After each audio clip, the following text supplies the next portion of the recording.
We're live. Oh, you got your banner going? Okay. Oh yeah, like the people that donate and shit. I probably haven't. Oh, I actually got a $1.69 donation 2 months ago. Oh shit. Yeah, so 7 days ago. Yeah, the Prime subs. I still haven't seen. Yeah, I saw that. You got a 10-month sub, 29 months. Subs? That's crazy. Okay, so yeah, we're just gonna hop right into it. Because this is welcome all 15,000 of you. Yeah. Appreciate you tuning in. Definitely. I gotta do a new one of these. What's this? So I can put it on Spotify. Oh yeah, you gotta get the audio. Yep. We Okay. gotta get the audio version of it. Testing. Yeah. you gotta do the claps so you can line them up. Yeah, to make a fucking beat and shit. Yeah. This is not sponsored by Bubbly. Yeah. But yeah, man. Zach, this is Zach Nielsen, childhood friend since 2nd grade. Hi. Probably one of the coolest homies I've ever had the chance to live my life with. We've seen some, not really, I guess. Me and Cameron were actually talking about this one night we went at the bar. Because I called him Cammy. Yeah. And the people that he works with now are like, they call him Cam. Yeah. And so they're like, you called him Cammy? I was like, yeah. And then he was like... Cammy with the flower. Yeah, with the flower. That's what I fucking said. But no, he was like, no, you guys haven't seen like the Cammy phase where we have literally seen each other just go from stage to stage. We've seen some cringe from each other, bro. I mean, the stairs of secrecy. Stairs of secrecy, bro. Can't talk about it on stream, dude. What are you doing? It's a mystery. Yeah. Yeah, it's the lore. It's the lore of the podcast. Yeah. If you know, sure. you know. Doesn't Justin do a podcast? Mm-hmm. We were just talking about that earlier, actually, because I was telling my dad I was going to be on your podcast. And Katie brought up that Justin had made one. And then we were just talking about it. But yeah, he does. I don't really know what his content is. I know that last one he did, he was like talking to some movie buff about some horror movie or something. Wow. I don't know. Just different shit like that? Just whatever he wants to do, I think. He does it himself. It's him and another guy, I think. Oh, I don't know okay. if they're business partners or what, but I haven't watched it. How's it? Sorry, Justin, I haven't watched it. Yeah. He's for sure not watching this one. Yeah, you are actually our competitors. We're trying to get more views than you. Yeah. So. His rad podcast. How's the detailing shit doing? I don't know. I really don't know. I know that Angelus helps out with it. So I don't know if they share the responsibilities or whatever. Okay. But. I mean, the first one on the question was kind of our story. Like, how'd we meet? You know, like... Bro, I don't remember how we met aside from the fact that we were just in class together and shit. So, like, I don't think we were actually even in class together. We just met in 2nd grade. I think I came up to you one day and was like, yo, what's up? Yeah. We'll be friends. Pretty much. You know? Yeah, I think it's always worth noting that Christian was, in fact, the very first friend I ever had in my life. Oh, we got it on stream. So, yeah, it's been... That's recorded. It's been immortalized in everyone's video. brains. Yeah, video and audio, permanently on Spotify. Yeah, I was a nobody before I moved to Bellevue. But look at you now. But look at me now. I'm on the Christian Walter Experience. It's called Wander. Sorry, actually. Wander. My Yeah, God. come on. The one cast. Yeah. My bad, bro. I didn't mean that. No, but that is like, I know, growth is, I mean, honestly, obviously, I guess, a subject I want to talk about. Yeah. Just flip the shit. I flipped it over because honestly, like, yeah, he's got a list of shit we're going to talk about, but I already know based on this conversation that we're not going to talk about, like, those things in order. We'll get to there, but we're not going to sit here and be like, I mean, let's talk about this next. Yeah. We're just going to get there. Exactly, but tell me it's not an interesting list. No, I mean, for sure. It's definitely all connected just in the sense of, like, spirituality and whatnot. Okay, there we go. We put it out there already, huh? What were we talking about? Growth. Yeah, the growth, man. I don't know. Yeah, shit. I mean, honestly, like, I hate when people don't want to admit their growth, I guess. Like, admit the fact that they're worse than they are now? No, the fact that they're better. Oh, like they're embarrassed by their growth, or like they're just, like, too humble? Not... Because, like, humility is cool. Exactly, and I get the fact of wanting to be humble, but I'm talking about, like, people not wanting to see them grow. Oh, yeah, no, I get what you're saying. And people are kind of scared to put that out there. Like, you're talking about, like, antagonistic... Exactly. The fact that people are trying to keep others from growing. Mm-hmm. Yeah, okay, yeah. I mean, that's just people... So you're saying that people don't want to acknowledge the fact that they don't want other people to grow. Exactly. Okay. And that's what's making, I guess, I don't know, maybe it is making their life worse. maybe they are gonna. Oh, so you're saying that the fact that they are not exactly, you know. Yeah. I get what you're saying. Like. Well, sorry, I mean, yeah, because I mean, oh, excuse me, in the sense that if you're actively like trying to hold somebody else back, you're clearly not working on yourself. Exactly. So like you're just not gonna move anywhere. You know what I mean? No, definitely. It's I don't know. It's just one of those things. You know, I've written about this before though, where like, in the same sense that like people don't want other people to grow, like a lot of that stems from the fact that people are afraid to grow, and like there's like a huge, in my opinion, a huge factor as to why like people don't take chances. Like when I look at you, I see somebody who just does shit, right? Like yeah, you've caught flack or like kind of been made fun of for doing a podcast, right? Or like starting your brand. Or just throwing your shit out there and seeing what happens, right? Mm-hmm. I always say like Christian just throws it out there and sees if it sticks, and he doesn't care if it does or doesn't, right? And like most people can't do that because they're afraid, right? They're afraid of looking silly. They're afraid of failure, particularly, right? They're afraid of, you know, people thinking like, oh, you're trying too hard, or like you're just trying to be something you're not, or like that's never gonna happen, bro. And it's just. A huge factor is why people kind of stay stagnant is because they're afraid to move on. You know, I mean, and part of it is comfort, right? Like you get comfortable where you're at, and like, but it's a paradox because like you're simultaneously comfortable, but then at the same time you want to move forward. You know, so you're like you have this internal like battle. You know, like cognitive dissonance of like wanting to be better, but also afraid to be better, and it's easier to just stay comfortable. Yeah. Which, I don't know. You know, it's for sure I can confirm I do catch a lot of backlash for shit like that, dude. I know, don't worry. Don't worry, I see. And I'm not trying to, like, you know, put myself on a pedestal. It's a pity party now, dude. Yeah, exactly. It's just a pity party for me. But no, yeah, you're exactly right. I mean, just like I said, my experience with it, I do have, you know, advanced this. I started this a week ago, and I know I've been on, like, a podcast before. Yeah. Where I was just had like a buddies, but like I've always wanted to do one myself. I'm on a podcast with my buddies right now. Exactly, dude. Just and shit like that. I mean, fuck it, dude. You know, like. I mean, yeah, it just comes down to like, you know, it's been a thing since like fucking freshman year. Like you're always gonna have haters, you know. Oh no, haters. Yeah, haters are my motivators. Yeah, exactly. Yeah, but they are. It's like it's silly, but it's true, bro. Definitely. Hell yeah. Oh, that's so funny, dude. But I mean, yeah, I guess. But I guess, yeah, kind of what I was saying, though, is like, for the most part, to me, when I look at you, you seem like somebody who's just kind of like learned to ignore that part of yourself, that like internal, like, you know, like how you, like we said, there are people who want to hold others back, but we also have that person inside of us who wants to hold ourselves back, right?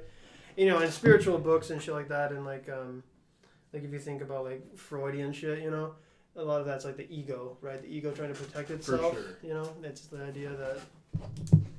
Why are you taking notes, dude, bro? This no, ain't a lecture, notes. Go ahead. I'm listening. No. I swear. Well, okay, so like it's just like the ego, you know, it's part of us that is consists of like our self-image and the things that we perceive about ourselves that we, if they change, it's like suddenly we lose our identity. You know what I mean? Exactly. And so like that person inside of us trying to hold us back is the ego trying to protect itself from like disrupting its own image. You know.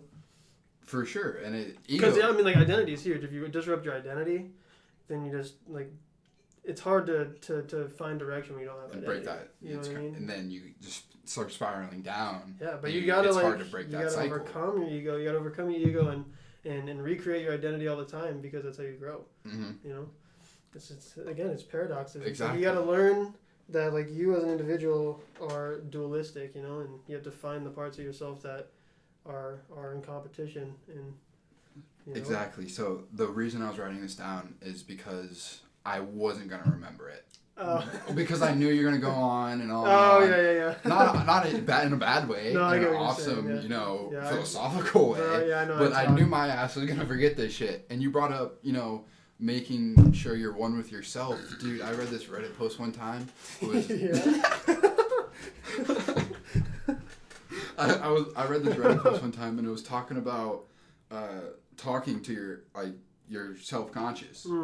You know, dude, and it's crazy. I mean, I've done it a couple times. Just fuck it, and it's really like I talk to myself, and it's I guess not comforting because I know it's a duo. Yeah. It really is. Like in your dreams, it's what you're like inner consciousness wants, right? Yeah. So obviously there's another, let's say, being Right. It's inside your conscious or subconscious. You know what I mean? Your subconscious, exactly. Yeah. So I think it's pretty cool. Like, I was just like talking to him, and it's people may find that shit weird, but it's honestly kind of soothing to like kind of break out, not guess like barriers, but like talk about both of you being one, and it just goes into that growth factor of becoming one with yourself. Right. Yeah.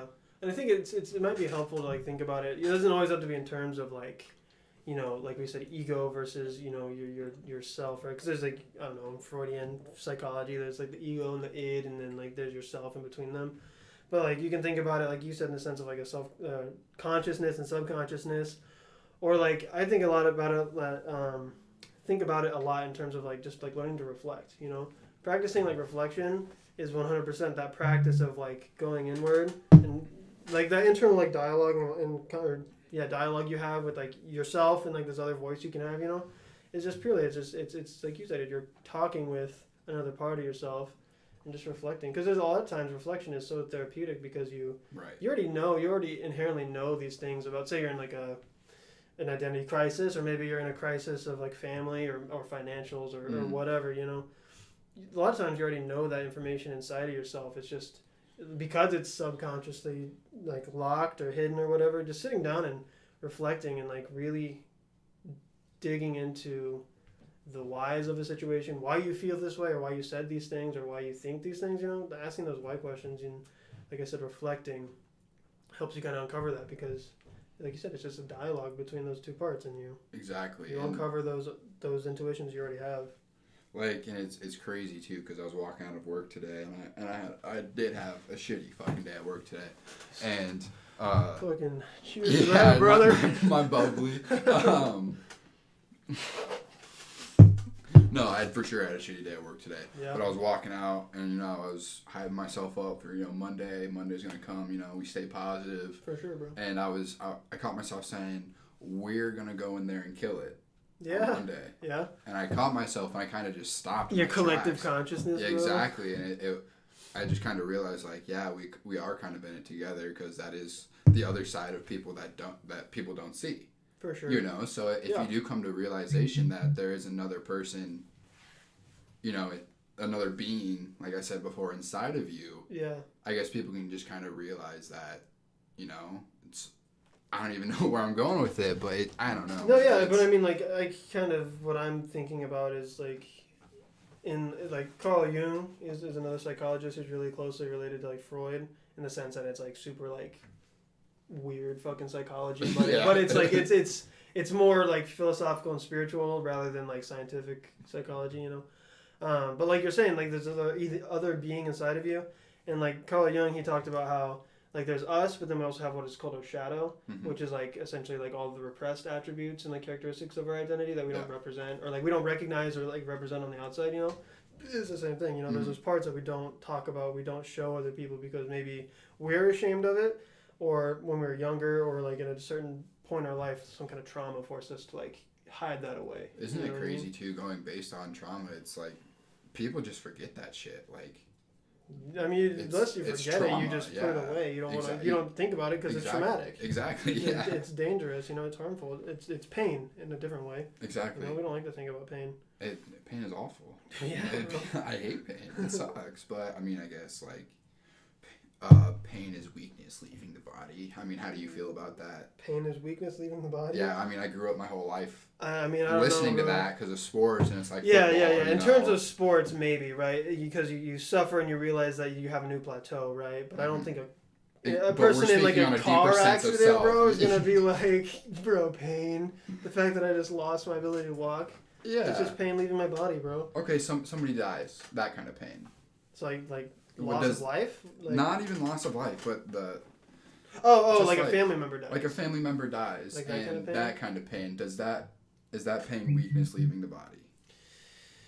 I mean, no. Like, it just depends on how you want to look at it, right? Because you could look at it in the terms of, like, people who become emotionally, like, repressed, right? They see that as weakness leaving the body, when in reality they're just like removing their ability or their capacity to emotionally interact or like connect to something, right? Because they're choosing, well, my aunt or my grandma or my mom just died.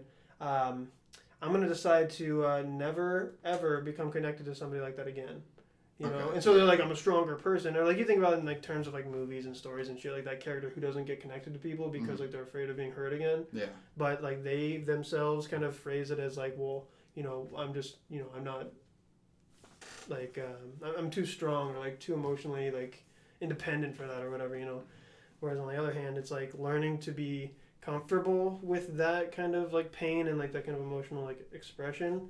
A lot of people would call that a certain kind of strength, you know what I mean? Yeah. Like being comfortable and confident in the fact that it's okay. Like it's like men nowadays becoming more comfortable with crying, right? Yeah. That's being viewed less as like a weakness of manhood and more of like, well, you're just a more emotionally well-rounded individual. Exactly, you know? and then people can understand that Yeah. you're just. I mean, people are emotional. That's what humans are. Yeah, know, yeah. and I mean, for sure. And going back to that whole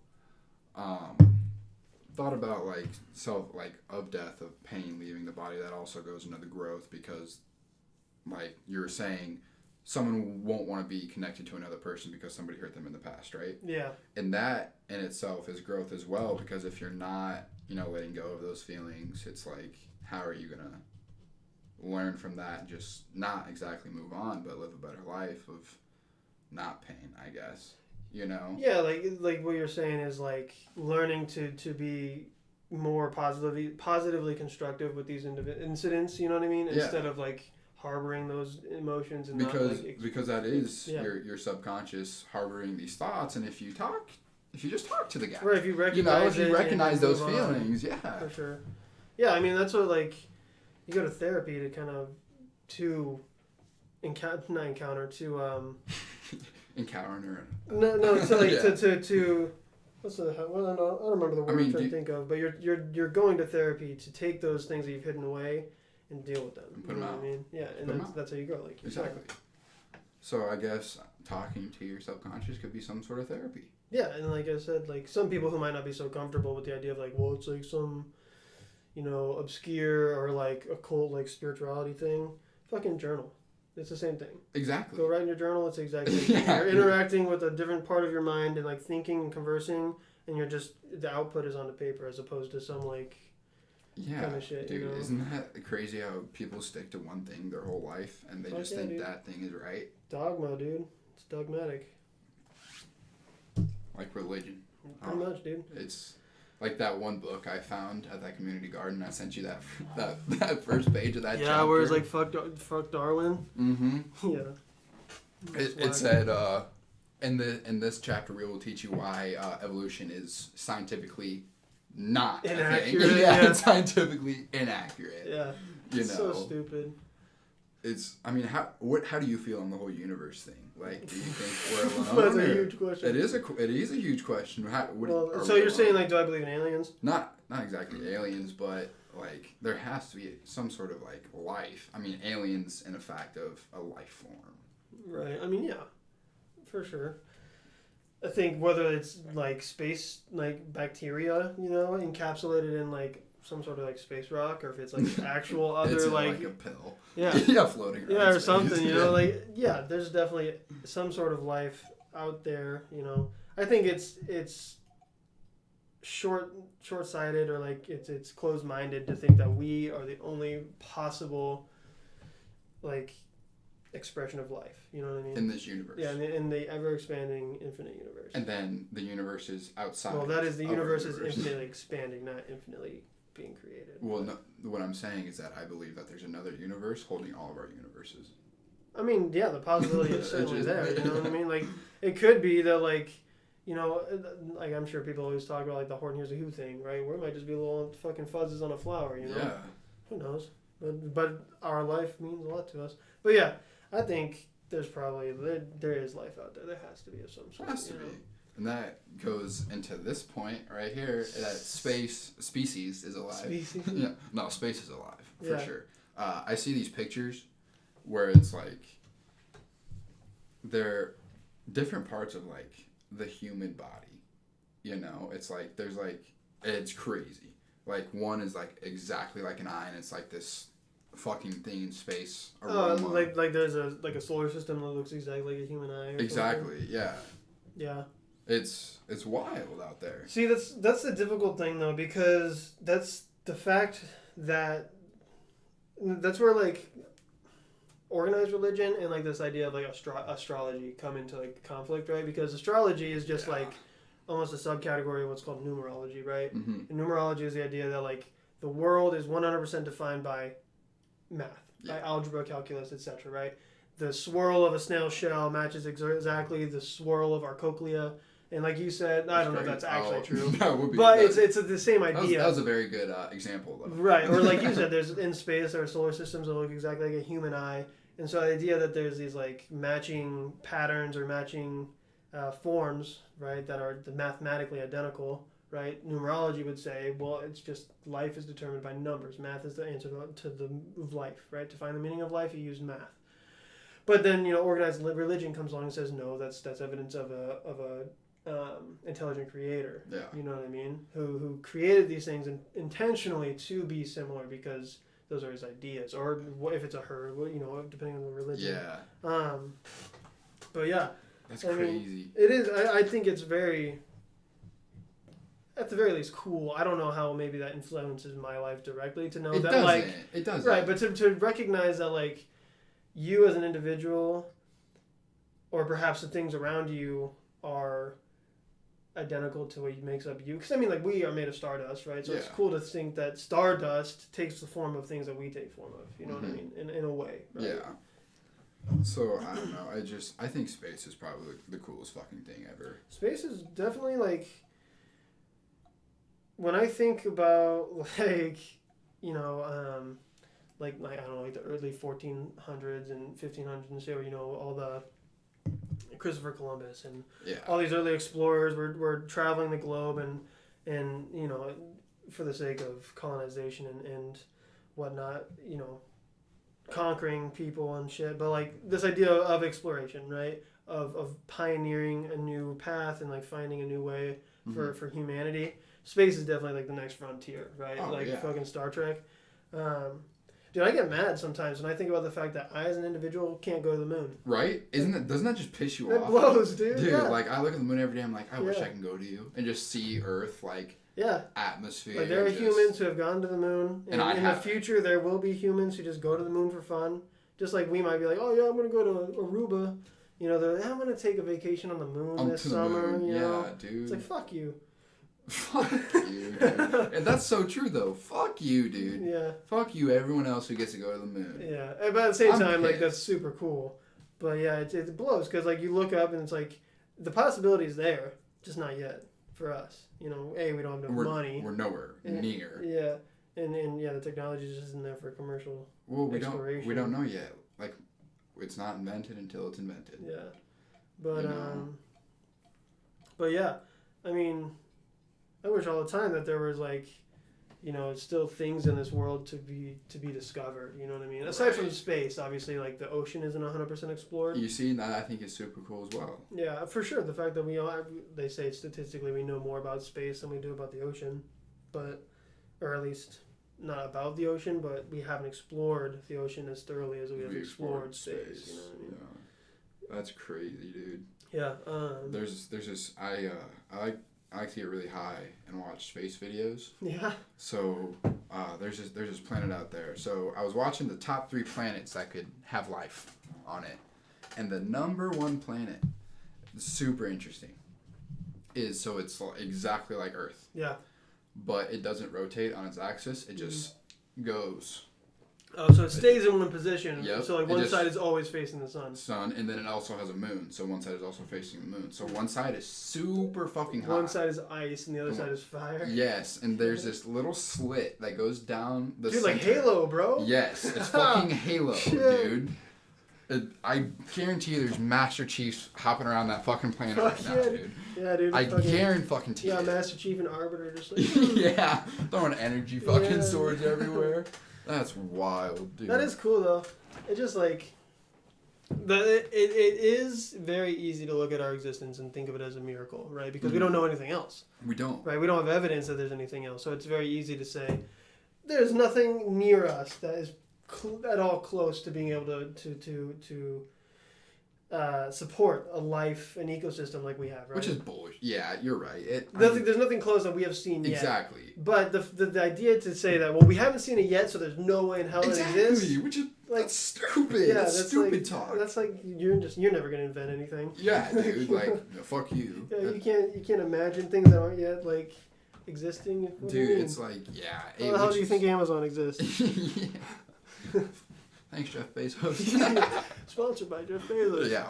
Okay. No. Yeah. It just has to be there. There's not a doubt in my mind. I can confidently say that there's life like us out there somewhere. Yeah. Well, honestly, it doesn't even have to be like us. There's a friend of mine. His name is Chad Clatterbuck. He's never gonna watch this. We had this conversation a long time ago, and he talked about how, like, dude, there could be organisms out there that aren't even, carbon based. Exactly. They could be some gaseous form floating around or some shit. Like a ghastly. Yeah, or something. It's an intelligent life form that just isn't carbon based. It doesn't obey the laws that are required to exist on Earth. Exactly. You know what I mean? I'm pissed. I have to live in a universe where superpowers aren't real. Yeah. I guarantee you, there's a parallel universe. Bro, it's just not this timeline. You weren't in the right timeline. Exactly. Which I'm upset because I guarantee you there's a Christian Walter talking to a Zach Nielsen right now, and they're floating, fucking talking on this podcast. Yeah, bro. They're sitting right where we are, but they're floating. And they're like, they're not more rich, they're not more successful. They just float, and that's what makes them more cool. Tell me you wouldn't like to float. Yeah. Honestly, if my life was the exact same, but I could float, instant upgrade.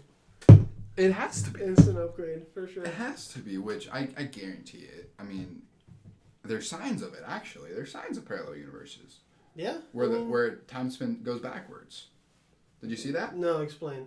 So I remember seeing a headline, though. It was like, parallel universes theorized to be found, but, like, explain. Yeah, so they found it, I guess. Not really found it, but, like, they suspect that there is a parallel universe just like ours, but time goes, like, backwards. So, like, people age in reverse? That's what... we don't know. That's the thing. Or, their, 0 AD is, our, 50,000. Exactly. And so they're moving from the future into the past. Yes. They're moving from the past into the future. Yeah. I think I'd rather be in our universe, our parallel universe. For sure. Right. No. We don't even know what goes on there, though, You know what, though? Just because, they're moving in a different direction, their concept of advancement might just be the opposite of ours. It's a parallel universe, so it's the opposite. So you think humans are on their way to destruction right now, and then life will form, but it will be dinosaurs instead of humans that continue on until Earth explodes again? Wait, sorry. You're saying our universe is like humans going towards their own destruction. Not own destruction. And theirs is emerging humans from destruction and then falling into dinosaurhood? Exactly. So you know how we went dinosaurs, humans? Yeah. I think it's going human dinosaurs. Yeah. I always like to think about it in terms of I think I was talking to Cam about this a couple weeks ago. Shout out Cammy. Shout out Cam. About how I think because we were talking about the what's it called? The VR, Elon Musk and shit came out talking about how we're just in a simulation, right? Okay. Life is a simulation. Have you seen that shit? Uh-uh. Oh, well, so Elon Musk came out, Neil deGrasse Tyson came out talking about how theoretically it is 100% possible that we are all just people plugged into a simulation right now. That'd be crazy. Right? And so the idea is maybe we are plugged into a simulation, but then our real bodies are plugged into a simulation outside of us. But then theoretically, they're actually plugged into simulation, and it's just a constant... constant cycle. Yeah, so super matrixy, right? Wow. But they talked about how it's totally possible because if you look at the way technology is evolving now, right? We are moving towards the possibility of being fully immersed in a digital world, right? With Oculus Rift coming along and these AIs and virtual realities, augmented realities, theoretically... if we are on the same, it's all existing in the same universe. It's just different depths in a a digital world. You know Yeah, what I so mean? we're in a digital world right now. Right, so like Sword Art Online, bro. Yeah. Think about that. Yeah. But like it could be multiple levels of people being plugged into things until you get to the top level. So you think we're on our way to be plugged into the next world? Right. So Cam and I were talking about that idea that like maybe we're just on our way to being plugged into the next one, and then we start a different life of some sort, right? But we were talking about how like maybe like the human race is just maybe the human race is just like on And that's the a light at the end of the cycle. tunnel? Something like that, right? Or like human race is on a cycle where like maybe we are just a game, and it's like we play until we fuck up, and then we erase and we start back from zero. You know what I mean? So maybe we're like try number fucking 14 million, and we're like the high score, and we're like, oh, this is the furthest humans have ever gotten before, but we're like this fucking close to melting the planet. Game over, restart. You know what I mean? We talked about it. Kind of that's a huge paraphrase of a massive conversation we had, and it's not even like all the details. Dude, can we go into that a little bit though? I mean, I don't care. mean, dude, that's crazy though. Yeah. Like, to where it's, I guess, people dying. Then it's like they get old and they lose the game. Yeah, like I don't want to make it like we're strictly talking About in a the game, confines of a game. But that's a the good idea way that, to like, put it though. when you human know? race ends, we're really just gonna restart. Because it could be the same human race over the same period of time. So like when we were cavemen, right, Neanderthals, whatever. It could be that was just the remnants of a previous civilization that collapsed, and then humans reverted back into a more primal form for survival. And now again we're on another, like in a wave, right? We peaked and we fell down, and we're towards another peak. Maybe we'll collapse again. We'll fall down. Like if you've seen Horizon Zero Dawn. No. You should play that game. It's fucking awesome. But it's the same idea. It's the idea that humans, they weren't. It's a huge critique on global warming and shit like that, essentially. But the idea is that humans let the Earth's climate and stuff get out of control. Humans could no longer live on Earth, and so these scientists had to develop these huge bases, basically, where humans could live in, I don't know if it was like cryostasis or some bullshit, you know. While AI developed robots that would go out for the next 1,000,000 years or 100,000 years or whatever and fix all the carbon issues, fix the plant life, and basically rebuild Earth, and then humans would come back again and restart and build civilization again, right? And that's the whole premise of the game. Yeah. But how do we know that we didn't fix it already? Maybe we didn't. Maybe we are on the winning game now, and now it's like, you know what, humans are just on an upward trend for now. But I don't know. Based on what I see personally, I think. Well, I guess we definitely have not won the game. No, and I guess in terms of the United States, I always think about Rome, bro. And like Rome, the reason Rome collapsed is because they overexpanded. Mm-hmm. You know what I mean? The United States is fucking huge, right? I think I said this to Cam too about how like I wouldn't be surprised if we in the next maybe 100 years, 100,000 years, whatever however long America is left to go, I wouldn't be surprised if it fragmented into like the Pacific Northwest became its own country, the Southwest became a country, Northeast, Southeast became like a country, and it broke into like 4 or something like that. Yeah. You know what I mean? Because like honestly, that's what happened to Rome. I don't think that would be a bad idea. Yeah, Rome fragmented because people couldn't keep it together.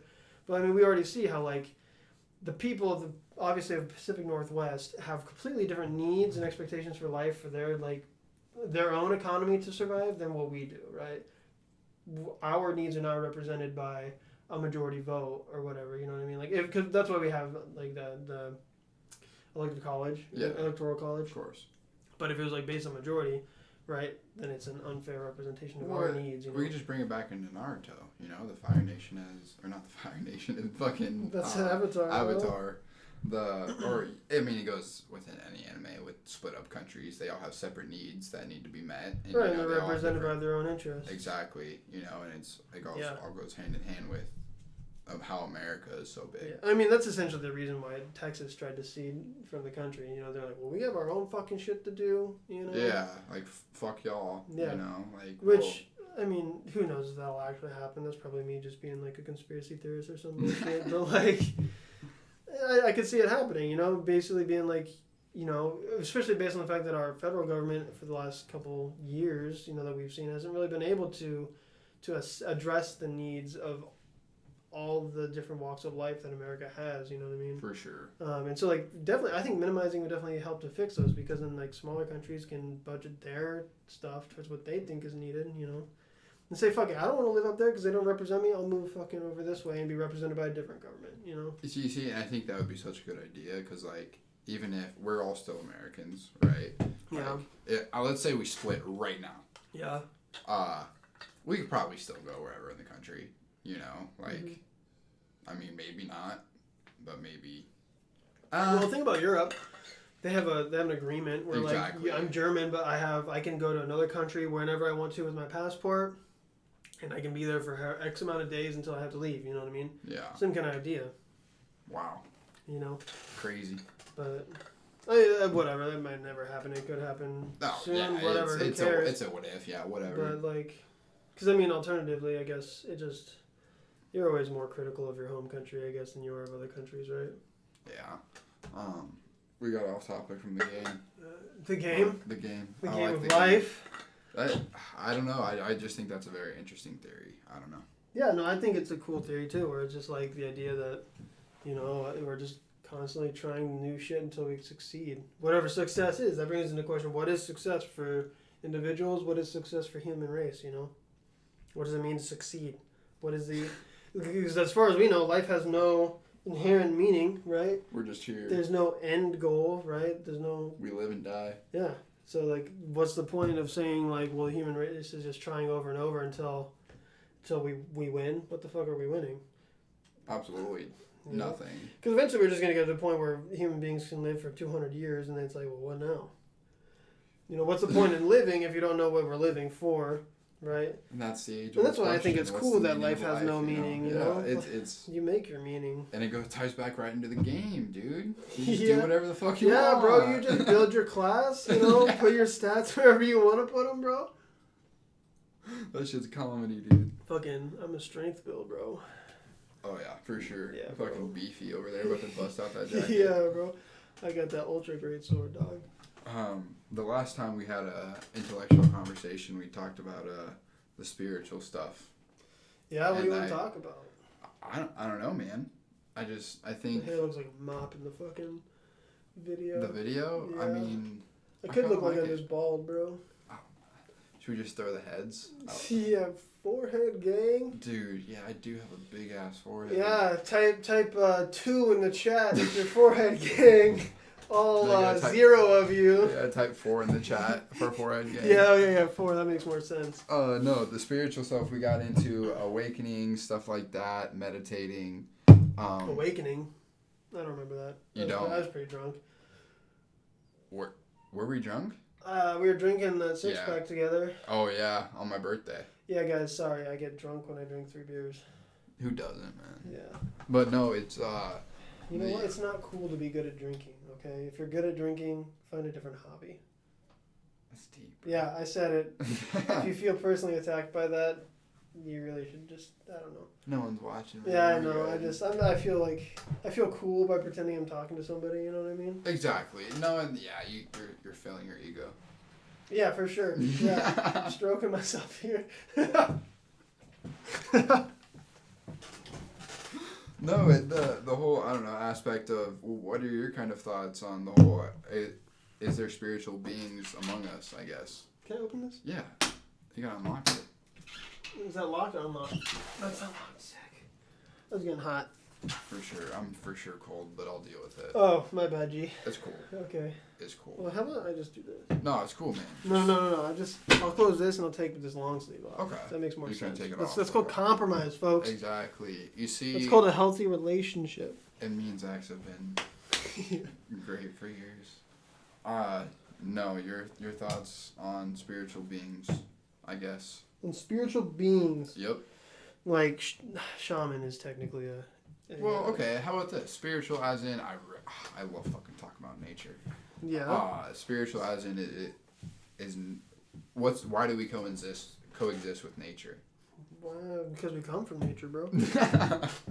Thank you for answering my question. no, I mean, like, not trying to be like a dick about it. No, for But, like, sure. like, honestly, I mean, like, have you heard about how, like, No, you're right. the like a baby in utero is the amniotic fluid is the same salinity as ocean water. You know what I mean? Really? So like, there's That's evidence like nature exists in us, a part of us as human beings. You know, that's only one factoid relating to my Yeah. point. obviously It's not a cool enough. factoid, though. It is a cool fact. But like you said, you told me that you're out for a walk one day and you were drawn to a tree to go up and touch it. Yeah, bro. I mean, like, I don't know. To me, I feel like it turns a lot of people off to talk about things in terms of like energy and like spirituality and shit. Let's fucking talk about you're it. about it, but I'm saying like some people get turned off by it, Which is why though. You know, that's the whole. I don't know, people have because one it's- set idea to where that's fucking wrong, dude. Yeah, because I mean it's different from maybe what they were raised with, and that's Yeah. fine, you know. But being comfortable with different things is important. But I don't know. Like to me, I try to even personally, I try to think about it less in terms of like energy, because I have a hard time necessarily like not imagining, but like envisioning this idea of energy. You know what I mean? I just think about it in terms of feeling. You know, like I personally, am just a very like intuitive person. You know, I do a lot of things and like based on what my gut feels. You know, I can sense things in certain situations, like maybe based on people's like emotions or something. You know, I can sense a vibe. Pisces gang.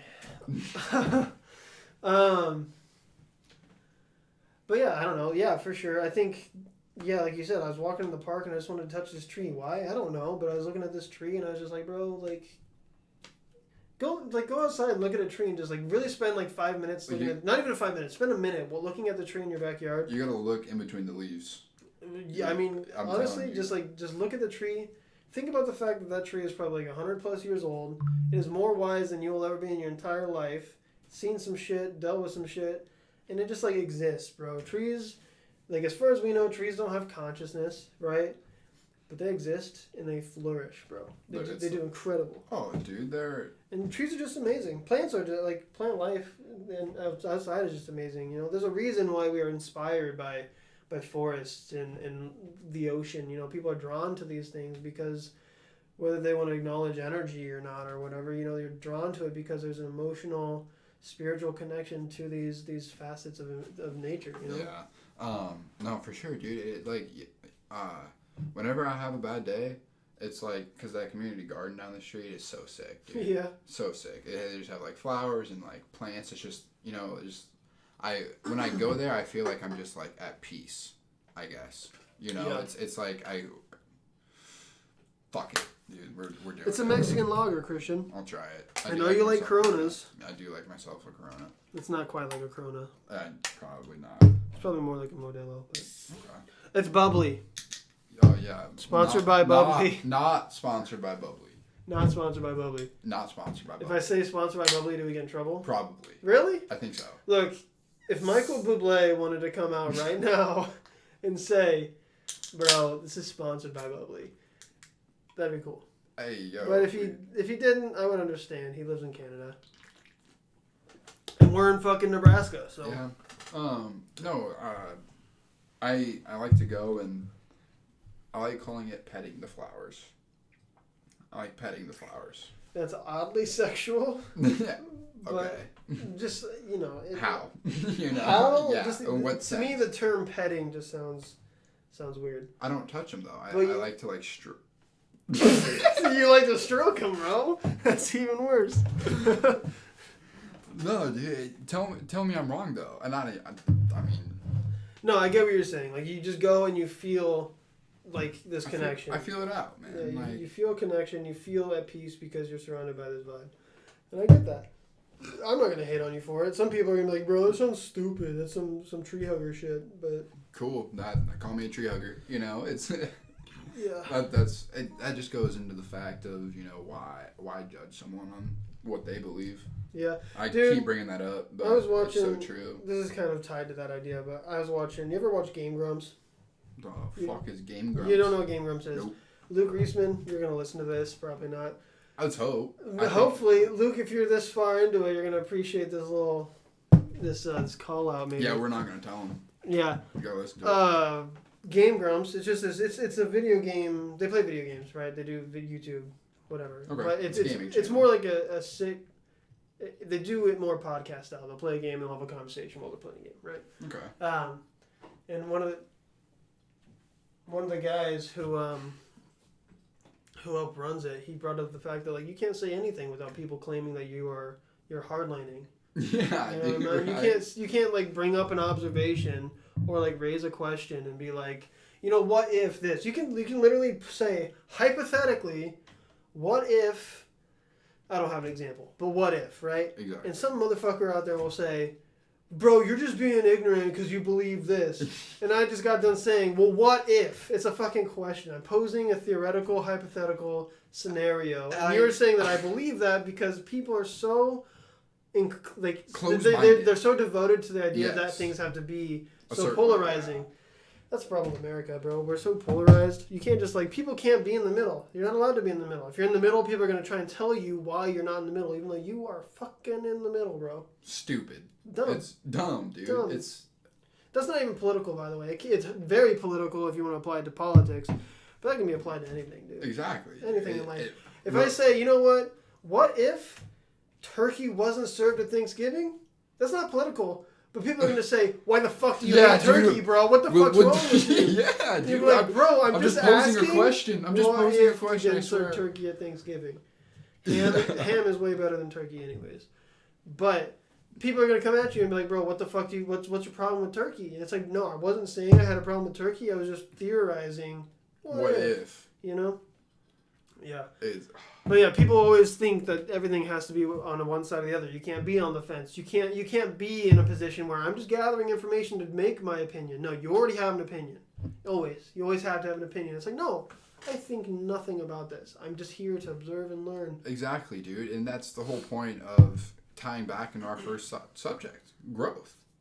You know? Yeah. It's people that are closed-minded are so in them with themselves, whether they're dealing with, you know, family issue, financial issues, what have you. Mm-hmm. It's they're so close-minded to the fact they can't look at things at a different angle. Yeah, you know, I agree. It's you got to go. I mean, not I guess you could apply it to everything, but just go into life with an open mind. You know, if you look at things differently a little bit, you could be like not enlightened, but you could be happier. Yeah. You know, you could find something you didn't know about yourself, I guess. Yeah, when I was at work earlier, I was kind of thinking about like what I would talk about on your show or whatever. And yeah, that ties exactly what I was thinking at work, like how we live in a time, this is very general, but a huge attitude that exists right now in the time that we live is this idea that like everything has to be explained. Everything has to have an explanation.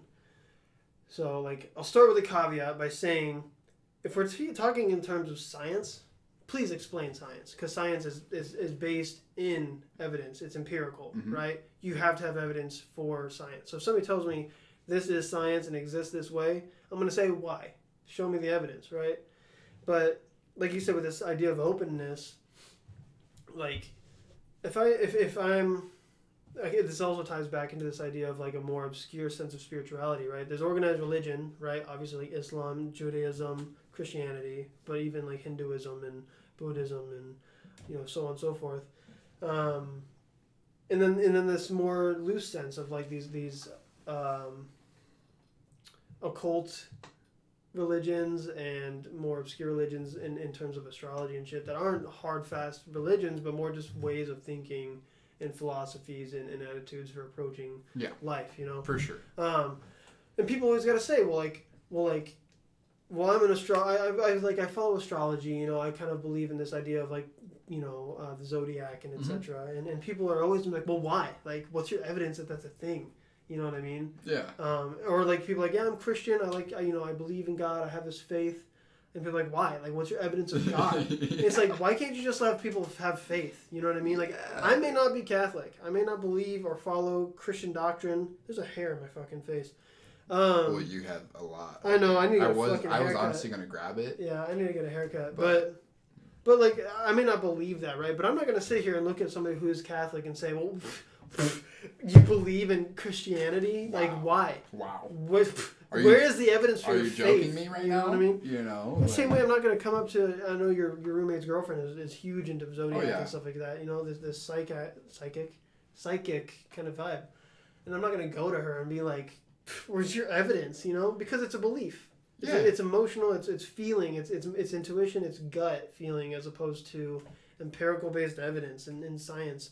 And it's like, which everything you literally just listed is a belief. So how could people go up to someone that, you know, let's say someone's I don't want to pin Christianity down or Catholicism. It's just down. easy because we live in America. Exactly, you're correct. But let's say a Catholic goes up to, you know, someone who believes in astrology. Oh, you believe in astrology? Are you fucking serious right now? Where's your evidence? Yeah. All right, Mr. Catholic, where's your fucking evidence? Yeah. The Bible. Well, yeah. Yeah, that's true. There is that. That's also a problem in organized religion where it's like they use their own gospel as evidence of their word, which is a problem in its own way. But I'm talking more in the sense of just like you said, openness, where it's like, just let them believe, man. Maybe me as I wouldn't categorize myself as an atheist, right? But like, in a more agnostic sense, or in a sense of like not really having a religion, like being open to the opinions and ideas and beliefs of others and taking the time to learn from what other people have to say, right? Yeah. Saying like, I am comfortable with being introduced to another person's ideas. Because here's the thing, understanding and learning about somebody's beliefs is not endorsing those beliefs. It's not holding those beliefs yourself. You right? said it. It's an understanding. Right. So it's like there's so much to be learned, and there's like this ties back to like I guess our overarching theme today, folks, is growth. Because it ties back to growth. It's like if you want to grow as an individual, learn about other cultures, learn about other people, learn about other beliefs and systems, and learn about belief systems that directly are contradictory to your own, because that's going to help you to question your own beliefs, because questioning your beliefs is part of growing. It's growth. Right? Because if you just blindly accept beliefs, you yourself don't hold any, sense of self reliance, right? You're not self-reliant if you're just accepting beliefs of other people. Yep. Sorry, I'm just listening and thinking, bro. Like I'm trying to gather ideas. For sure, continue. But yeah, it's just this idea that like this is why I love culture so much. This is why I love learning about other cultures and language in particular, because like the more you can speak with other people, the more that you can understand other people's beliefs and religions and cultures and traditions and shit like that, the more you're just adding more to your own life, right? Me, if I were the most Bible Belt wasp ass white person, right? White Anglo-Saxon Protestant, you know what I mean? Bible Belt, whatever. It would do me so much good to go speak with a Muslim. Right. Or to speak with a Buddhist or an atheist and because learn a different perspective on my lifestyle. Yes, dude. You know what I mean? And that's how you grow. You grow by learning more about how other people view life. And it makes you more smart. You know, people with open minds tend to be more intelligent. And I'm not just saying that because we're talking about us being open-minded. Yeah, we're just fucking the smartest people are galaxy brain. Yeah, you know what I'm saying, gamers? You know those like memes where it's like the big guy in space. And yeah, like, just for the record, we watch Rick and Morty. That's a meme from 2018. What is? You never heard of that meme? Where it's like if you watch Rick and Morty, you got a bigger brain than other people. Like it requires like a greater sense of intelligence and intellect. I fucking hate it. Like you need a high IQ to watch Rick and Morty. But that didn't land. Sorry, guys, that joke didn't land. No, because it's the dumbest joke ever. Yeah, it was supposed to be dumb, but you were supposed to get it, so it'd be funny. But you didn't, because you don't watch Rick and Morty because you have a low IQ. Yeah. No, dude, it's true though. You know, you're not locking yourself down. No, yeah. You're opening yourself up to learn new things. For sure. And people that are open-minded tend to want to learn different things because they want to look at everything from different perspectives. Yeah, that's why, open-mindedness is unfortunately very, I would say that, yes, you and I right now are being very open-minded, right? Our discussion is naturally open-minded discussion. But that's not to say that we are always perfectly open-minded. No, I'm not saying I'm not always open-minded. And the point I'm trying to make is that it's unfortunate that true open-mindedness of an individual is very rare in the world, right? To be perfectly open-minded all the time. Basically, open-mindedness is almost like the absence of judgment, right? And that just really doesn't exist in this world. But practicing openness, right, is very possible. Just like you can practice any other skill, or active listening, etc. Being open to ideas is huge. Like learning to just listen and like without being like, you know what, you're saying something I don't agree with. Because I'm people are offended. so quick to just. Well, yeah, hop they're in. quick to be like, you're attacking my ideals by saying something that doesn't agree with me when that's not true. This person is just expressing what they have to how say. they feel. You know, which is why I have a problem with like, I'm not by any means a conservative or Republican individual, just as much as I'm really not that hugely of a progressive person. Like I am progressive, but I'm not like fucking no libtard, you know. But like the idea that like these students on college campuses completely shut down a person's platform to speak because they're saying something that they find offensive is absurd to me. Because it's like, yes, they may be coming in and they may be 100% speaking about like the endorsement of racism, right? They may be coming in saying like, this is why so and so is inferior to this race. You know what I mean? And yeah, nobody wants to listen to that because it's, for the most part, people don't agree with that. But denying that person a position to speak and express themselves, A, is just kind of unethical because you're removing their right to speak. Exactly. But B, like, if you took the time to listen to what that person has to say, their main idea may not be very tasteful, right? But at the very least, you're going to walk away with that, from that, with a better way of expressing your own ideals. Exactly. You know what I mean? So right. there's nothing to be lost in listening to another person's point. Exactly. There's nothing to be lost there. It may be painful to listen to somebody's point. May feel like you're listening to the most ignorant douchebag in the world, but there's nothing you're losing. By right? just listening. As long as you're listening actively. You may be listening the whole time. You're like, this guy is fucking garbage. He's a dickhead. You also got to comprehend what they're saying. Yeah, but if you spend the time, you think like, okay, he's saying this. I don't agree with it, but you know what? If I were to converse with somebody like this, or maybe I'm trying to help somebody learn, or like maybe my dad or my grandma is a racist and I want to help them grow past that, let me listen to what this guy has to say and use that, what I'm learning from their argument, to formulate an argument against it so that I can help other people grow. See, and I'm just going to hop right into it because fuck it. Did you get another tattoo? I got this one in Florida.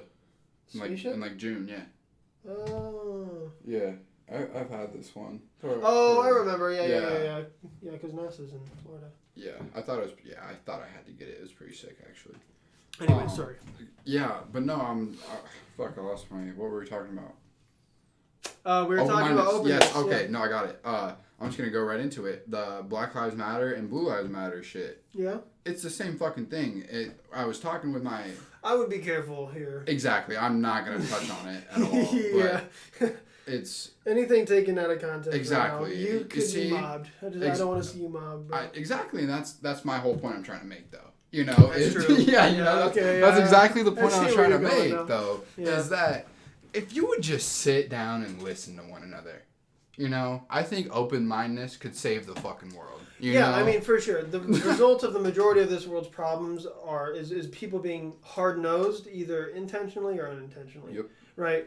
Now, there's definitely antagonistic forces in this world who are like, you know what? These people have a point, but I'm going to pretend that I don't agree so I can make a profit. Yep. You know what I mean?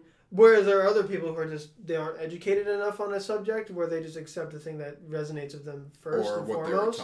Or what they're taught. They don't take the time to learn a secondary perspective and maybe inform a new sense of ideology in themselves. That's what I'm saying, man. Open-mindedness could save the world. It really could. I think, like, this is the most cliche shit, dude, but, like... Say it. John Legend's Imagine, dude. Like, if you were to take away any signifier of identity, religion, race, because race is socially constructed, race isn't genetic, right? Now, ethnicity is different, but race and... Remembering the difference between race and ethnicity is important, right? Because ethnicity is more of an origin as far as geological goes. Race is constructed based on social standards. Mm-hmm. So religion, race, what's it called? Countryhood, maybe. Okay. These signifiers it's like I am French, I am white, I am Catholic. You know what I mean? Those identifiers are very quickly used to pit us against one another. You know, and it kind of stems from that us versus them ideology that's really, really toxic these days, where it's like, well, if you're not with us, you're against us. You know what I mean? Or it's like we are being attacked by them, and if we don't move together, they're going to fuck us up. When in reality, the world does not exist in black and white. It is all grays, shades of gray, where it's like there's no us versus them. It's some of us may feel this way, some of us may feel this way on this spectrum. But that's okay. You know, yeah, that's totally okay. But it's like, you know, You see, and that kind of ties which in. is, I guess, like you said, Black Lives Matter. You know, saying that all police officers fucking suck is obviously not an open-minded position. And I wouldn't even go as far as to say that people who subscribe to Black Lives Matter, I don't think they think that all cops suck, right? Their point is that the cops or The bad these cops, like the you bad said, cops or these instances of police brutality, there needs to be a greater sense of justice, right? That's their whole argument is that it's not that all cops suck. There are good cops, you know, but it's the fact that the bad cops are they get away with it, you know, or like their punishment isn't just enough, right? See, and like you said earlier, I don't think we should really go into it that much. No, I mean, yeah, because honestly, I it's- probably can't provide a good enough argument to fully Exactly. represent what they want to say. Exactly, and we're not here to represent. We're here to talk about it. Which is this is a huge thing that people need to learn to do too, is I can admit that I don't know enough about the Black Lives Matter movement, right, to fully represent what they believe in and what they want to represent for their sense of representation, whatever. Just as like I don't know enough about the Blue Lives Matter to represent that side either. We don't, but that's But the we're whole giving point we're we making. are giving generalized, I guess. No, I opinions, think I think we're staying very settled on it. We're trying to. I'm not saying that I'm Exactly. one way or the other, but Exactly, which I also wouldn't be afraid to say so. exactly. Neither would I. BLM, baby. I don't know why I threw the fist. Don't but I do did. that. Don't do that. It can't. That's pretty condescending. It is, but no. I mean, I'm for sure for it. I'm here for it. That's my stance. But the whole point. I think because it ties into openness. It's the fact that this is another thing I thought about at work too. It's why should my lifestyle, my choices in life, and it's not even choices in life for a lot of the, you know, the racial tension. It's the fact that these people look a different way, something they can't control. Yeah, right? dude, that's the whole point. That's causing an issue socially, right? But it's this idea that like, why is it that if I'm living my life in a way that does not directly disrupt your life, why the fuck are you spending so much time being upset about it? You know, it's this idea that, like, again, Cam and I kind of talked about this. Like, it's kind of comical. The idea that, like, people who get pissed off about things that don't directly affect their life, they're just letting those things they're pissed off about live rent-free in their fucking mind, bro. Like, if you're going to be pissed off about the fact that somebody's black, like, that doesn't directly affect your life at all. It doesn't. Your life is no worse because somebody's black. See, and this is the point I was But trying you're to make gonna earlier. you're gonna waste your mental energy being pissed off about it because you're not intelligent enough to see through that. Okay. To see past it, I mean. See, and this is the point I wanted to bring up before we got along. Which I guess, wait, real quick, I should Yeah. say that it's you don't want to be colorblind, right? Because being colorblind is just as dangerous as being racist. You should respect and acknowledge the cultural differences that we share or that we have, right? Because when I say looking past it, you want to recognize. Yeah, you don't want to look past it. Yeah. I don't know. I'm going on a tangent, and I'm going to just end up sounding like an idiot, to be honest. So. That's fine. That's okay. Yeah. Because no one will probably watch this. But if they do, what if it blows up? I'm not a racist. Exactly. Not sponsored by Bubbly. Exactly. All right. No. That goes back into the point. Like I said, I've tried to make it like 4 times now, but sorry. Yeah. It's cool. I like it. I dig it. I'm just glad I fucking remembered it. Yeah, you're right. Dude, we both know I will talk forever. So. But I think we're having a great conversation. I think so too. We're past our time. I'm down to keep going. That's fine. We can do probably another like half hour. Oh yeah, for sure. Let's do it.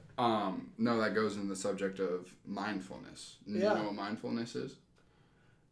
Yes, but educate us. Well, I'm not here to educate. I'm just here to kind of say that, you know, mindfulness is, you know, being one with yourself, I guess. You know, that's how I like to think of it. Right. Mindfulness is just like, it's a sense of openness. So it's being more in tune. Exactly. Let me give you an example. Let's add some stuff in it. Yes. Got the bubbly still, man. But no, I'm driving on the street. Somebody cuts me off. Today, dude, sorry, I hate your watch there. That's cool. No, today. Say sorry to Katie, not me, bro. Oh, sorry, Katie. No, dude, so today I was driving with my buddy from work. We just we left the restaurant, man. Are you gonna puke, bro? No, just some air in there. Just a little. Yeah, Little but burp. Get a little burp. exactly the burpee. No, we were leaving lunch and I pulled into the wrong so instead of it was going into a neighborhood kind of, so you know how it has those dividers where you can turn right and the other person has the other way. Yes. And it has the big divider with the trees in it. Yes, I know what you're talking about. I went down the other one. You went by our accident. direction. Yes, Okay. by accident. Understood. And because there's a crane right there and I was going too fast. Yes, it's a stressful situation. Yeah, and I was driving my Katie's car, so she's going to listen to this and she's going to think I'm a fucking idiot. Katie, he's an idiot. I am, but you can't be mad at him for it. But my point is, the point I'm trying to make is there was a lady, I was almost through it. Yeah, you're about done. I was about done. This lady stopped, she goes, Fuck you! Fuck you, dude! I'm like, alright, you take the time out of your day, you're probably going to call your husband talking about how this young, stupid kid turned into the wrong lane. Yeah. And you're going to fucking be pissed about it all day long. For sure. Dude, that's 30 seconds of your fucking day. Yeah. Why would you let that affect you? Yeah, I forget what that's called in psychology, but that's an actual psychological phenomenon where it's it's if you learn to recognize that other people have their own experiences and somebody who fucks up, right? If like you said, if somebody turns in the wrong lane, they're not intentionally turning into the wrong lane, right? Yeah. But in a moment where we're pissed off, we're so biased in that situation towards our own anger, our own sense of being upset, Exactly. that we forget to recognize that, they probably made a mistake. You know what I mean? And that goes back into the whole thing. But we fucking forget that. Exactly. And that's growth, baby. It's true. It's growth to learn to recognize that not everybody is fucking trying to ruin your day. Exactly. It's you have to remember that we all have our own unique experiences and they all happen like a big fucking Venn diagram. They all just overlap in small sections at a time. And I was reading something about mindfulness. Yeah. On Reddit, bro? It was on Reddit. It definitely was on Reddit. I was reading something and he was saying that mindfulness, how people, somebody just started running and was like, oh, this physical exercise is good for me. Yes. He believes that mindfulness will be the next running practice, that everyone will start practicing mindfulness. And oh, I see, like a fad. Not a fad, but it's the next. Yeah, you could open that. It's pretty hot. Yeah, I was gonna say. But no, he thinks so. People just started running because they knew it kept them in good physical shape. Yeah. Mindfulness would be the next running, as in mindfulness helps keep me clear. I'm not pissed off all the time. I'm happy. Yeah, I would make an argument that running, for me, I find running very meditative. That's why, when I run. And here's the thing. Do you get what I'm saying, though, before you go on? Yes, I 100% understand what you're saying in the sense that, because running, people ran and they're like, well, I can run and I can stay healthy, right? If I want to maintain my mental health, I can easily just be more mindful, whether that involves being meditative, right, and practicing, say, 10 minutes at a time of just paying attention to my thoughts, or throughout the day paying attention to my thoughts in certain circumstances, right? I understand what you're saying. Okay, continue. I'm sorry. But I think that there's a way to blend those two things. Is what I'm saying. Oh, for sure. Because when I was in my running prime, back in the day, but I ran from 7th grade through high school. Right? Yeah, I ran for many years in a row. Yeah, and through that time, I came to find running to be very meditative because there were a lot of people who are like, well, I can't run unless I have music in, right? But I would run and I'd be totally cool with being there with my thoughts.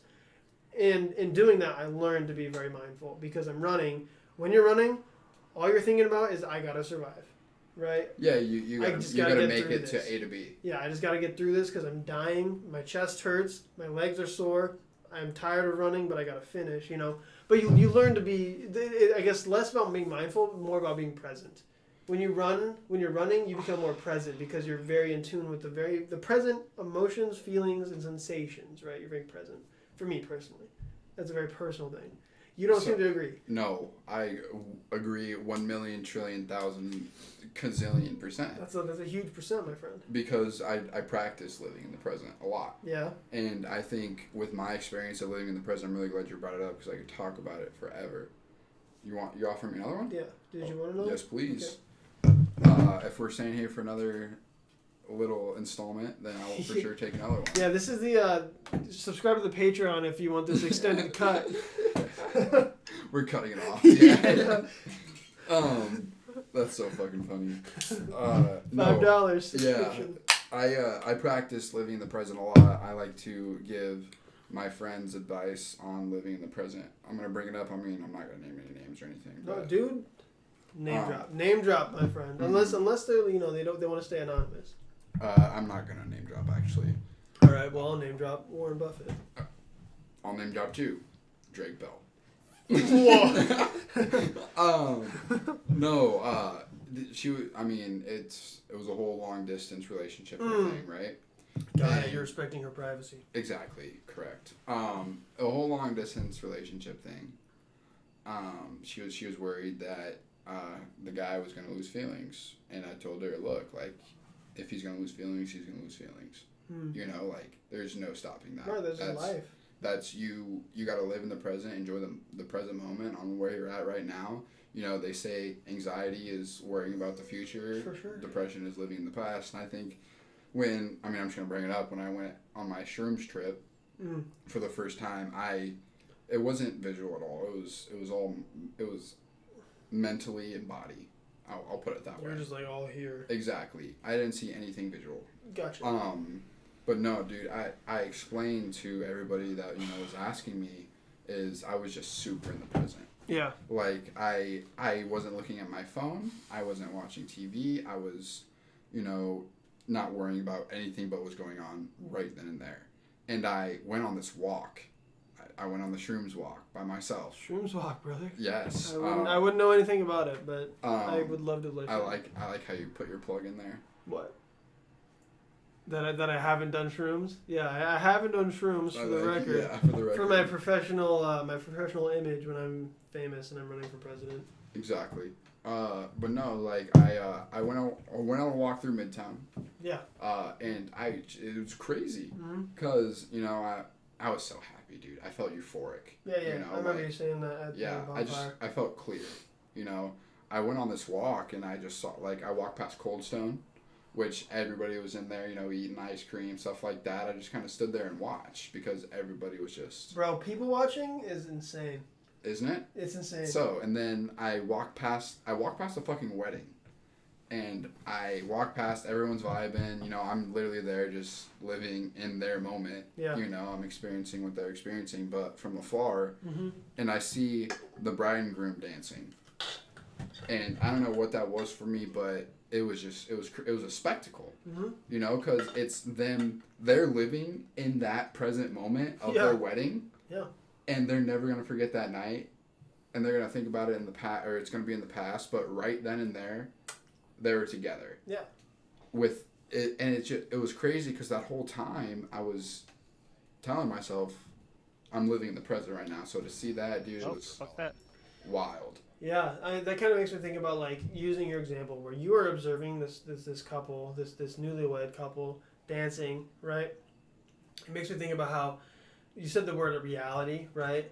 Like how you're there in reality in that moment, right? Mm-hmm. Their reality, even though you three technically, right? You three were there in the same moment, right? Mm-hmm. But their reality will never include you. Never. Right? So, like, it's just crazy to think that, like, we all have our own realities.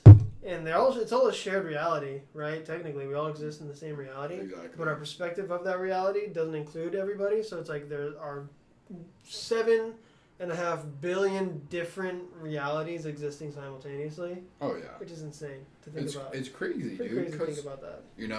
I like to think about this a lot, is every time I drive past somebody on the interstate, I'll probably never fucking see them again. I don't know what's going on there. No, but you drive past that person, they've had a whole day that you don't know anything about, bro. Yeah, bro. So, like, you had a whole ass day. You're tired and stressed out. They had a whole ass day. They're tired and stressed out. Completely unconnected. But you're all connected as one human species. Dude, I talk about this shit a lot, and I know that Cameron is going to give me so much shit, but Midnight Gospel. Have you watched it? Oh god, dude! I live by that show. I really do. It's my favorite. I haven't watched it in a minute. It's pretty good though. It's a trip. There's an episode where it explains that all consciousness are connected. Mm. When we're all connected, and then when we die, we We reunite with we that reunite collective conscious. with that collective. Is that when it's like the weird dogs and they become a part of the same like meat blob? No. No. That one it talks about death. Oh, that one's just like death. Yeah. Yeah. Right, yeah No, right. it's the soul prison. Mm. The one with the eyes and shit. Where like constantly like yes, happens. that is my Yeah. favorite episode. That one's really trippy actually. Because dude, it's crazy how they got Not sponsored by Midnight Gospel. Yeah. Jared, let me finish my point, and then I'll get to you.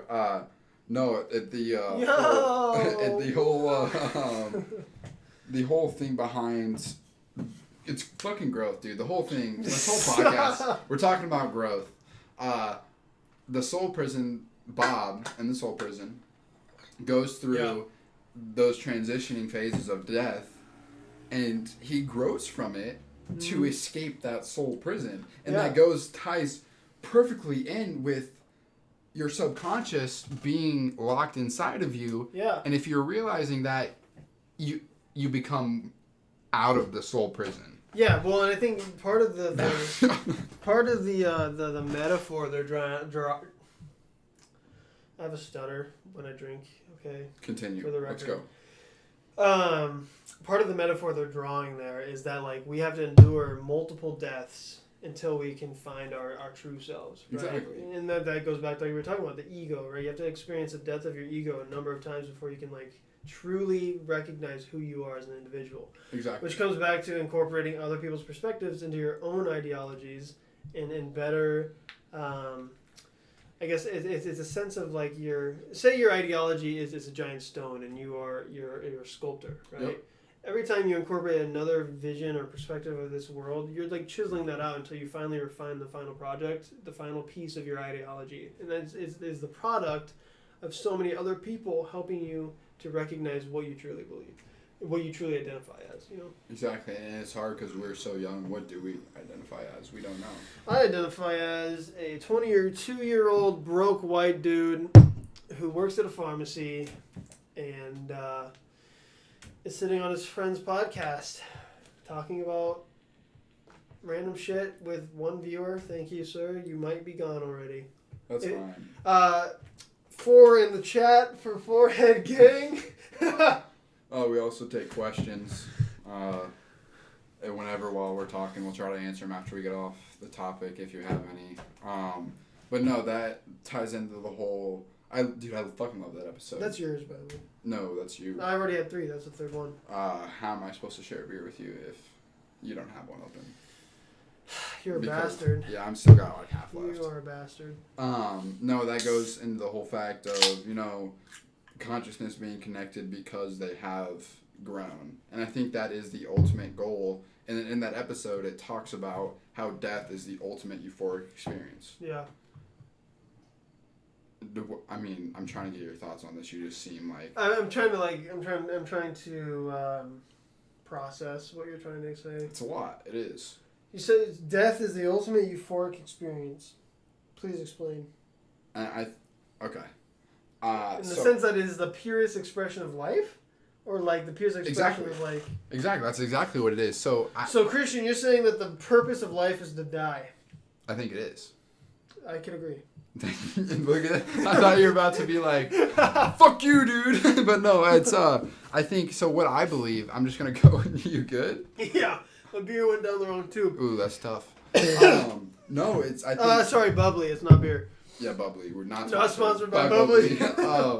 No, so my kind of thoughts on death are, I'm just going to go say out and say it, is I think. Did you draw that?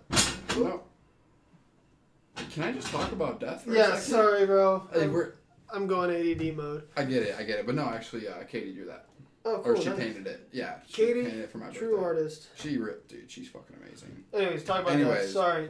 Talking about death, homie. Yeah, so my thoughts on death are, like we mentioned before, is we are connected with nature, right? Correct.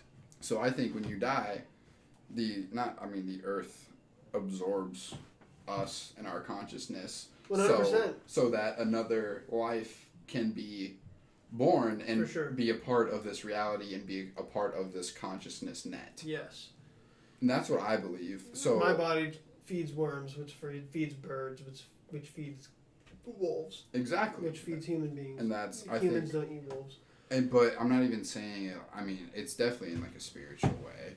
Yeah. What I'm trying to get at, but that's just I don't know. That's what I believe. So death, when you die, it's that ultimate euphoric experience of I made it. I guess. You know. Yeah, I mean, I definitely agree that death is the payment for life. You know, and I.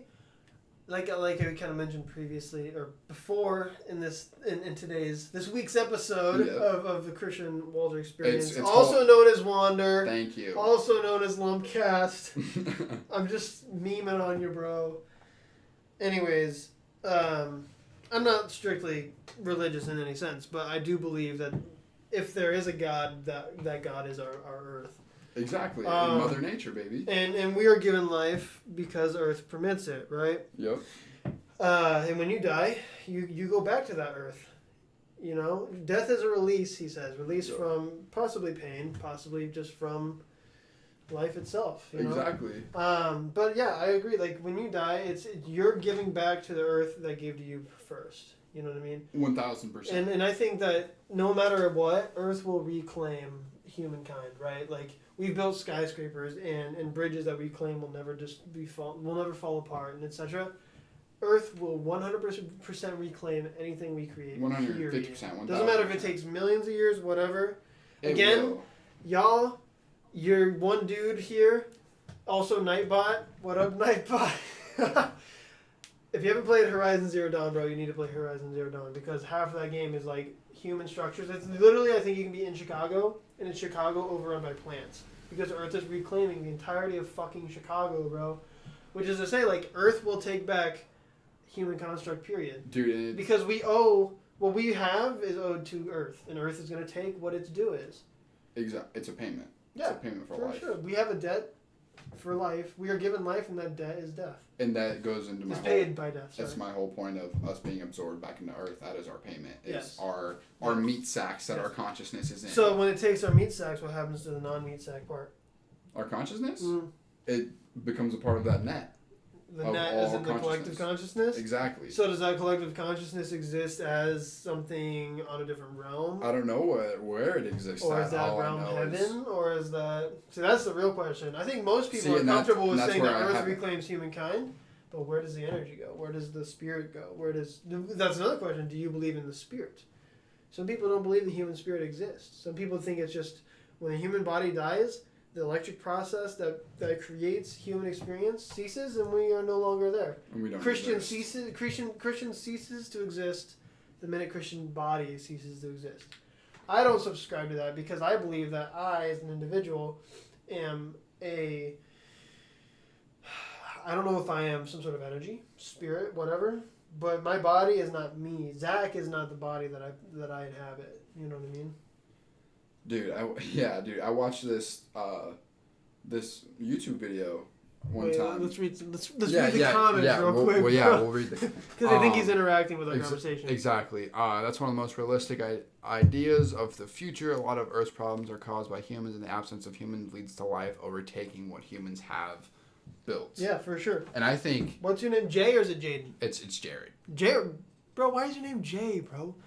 Jay Control. Okay, Jared. Anyway, homie, for sure. Yes. I'm really happy that he said that because all the Spotify listeners that will listen will know that he is a prophet. Oh, really? He's not a prophet, but I know he's not like the. He's the prophet of the Christian Walter Experience. It's Wander. I know. It's Wander. I'm not trying to rip off the Joe Rogan Experience. I know, but I'm just trying to fuck with you, bro. He is a prophet of wandering. He is the wanderer. And that's when I went on my shroom ship. That's what I wanted to do. Wanderer. Is wander. So I think that's what it was a perfect kind of name. I get you, bro. But no, I haven't gotten that far to where the consciousness goes. Re-say that. I was reading his comment. You see, and I told you before. What are we doing? I don't know anymore. No, what I was saying was I haven't gotten that far to where the consciousness goes. Oh, yeah. I agree. I don't know either. I was just trying to play devil's advocate. Exactly, which, it goes back in the idea of mindfulness, of, You know, those are my beliefs. You don't have to believe them, but you heard them. Yeah. You know, it's wild, man. Yeah, it is wild indeed. He read my comment, his mind wandered. Yeah.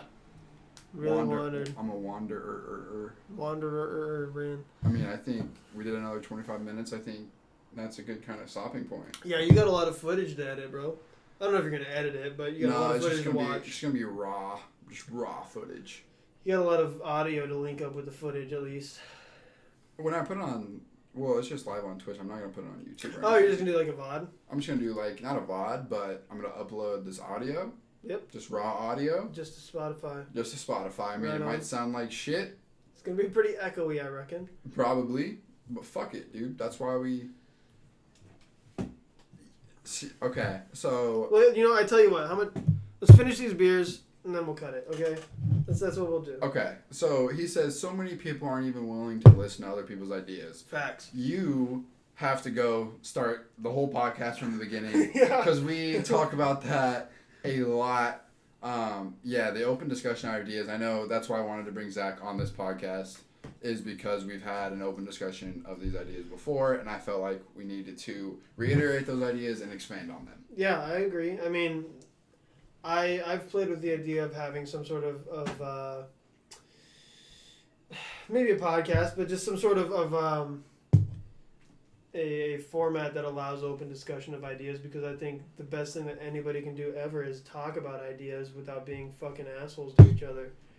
And in creating a community revolving around this idea of discussion and openly sharing ideas is the most productive thing that we can do right now as human beings.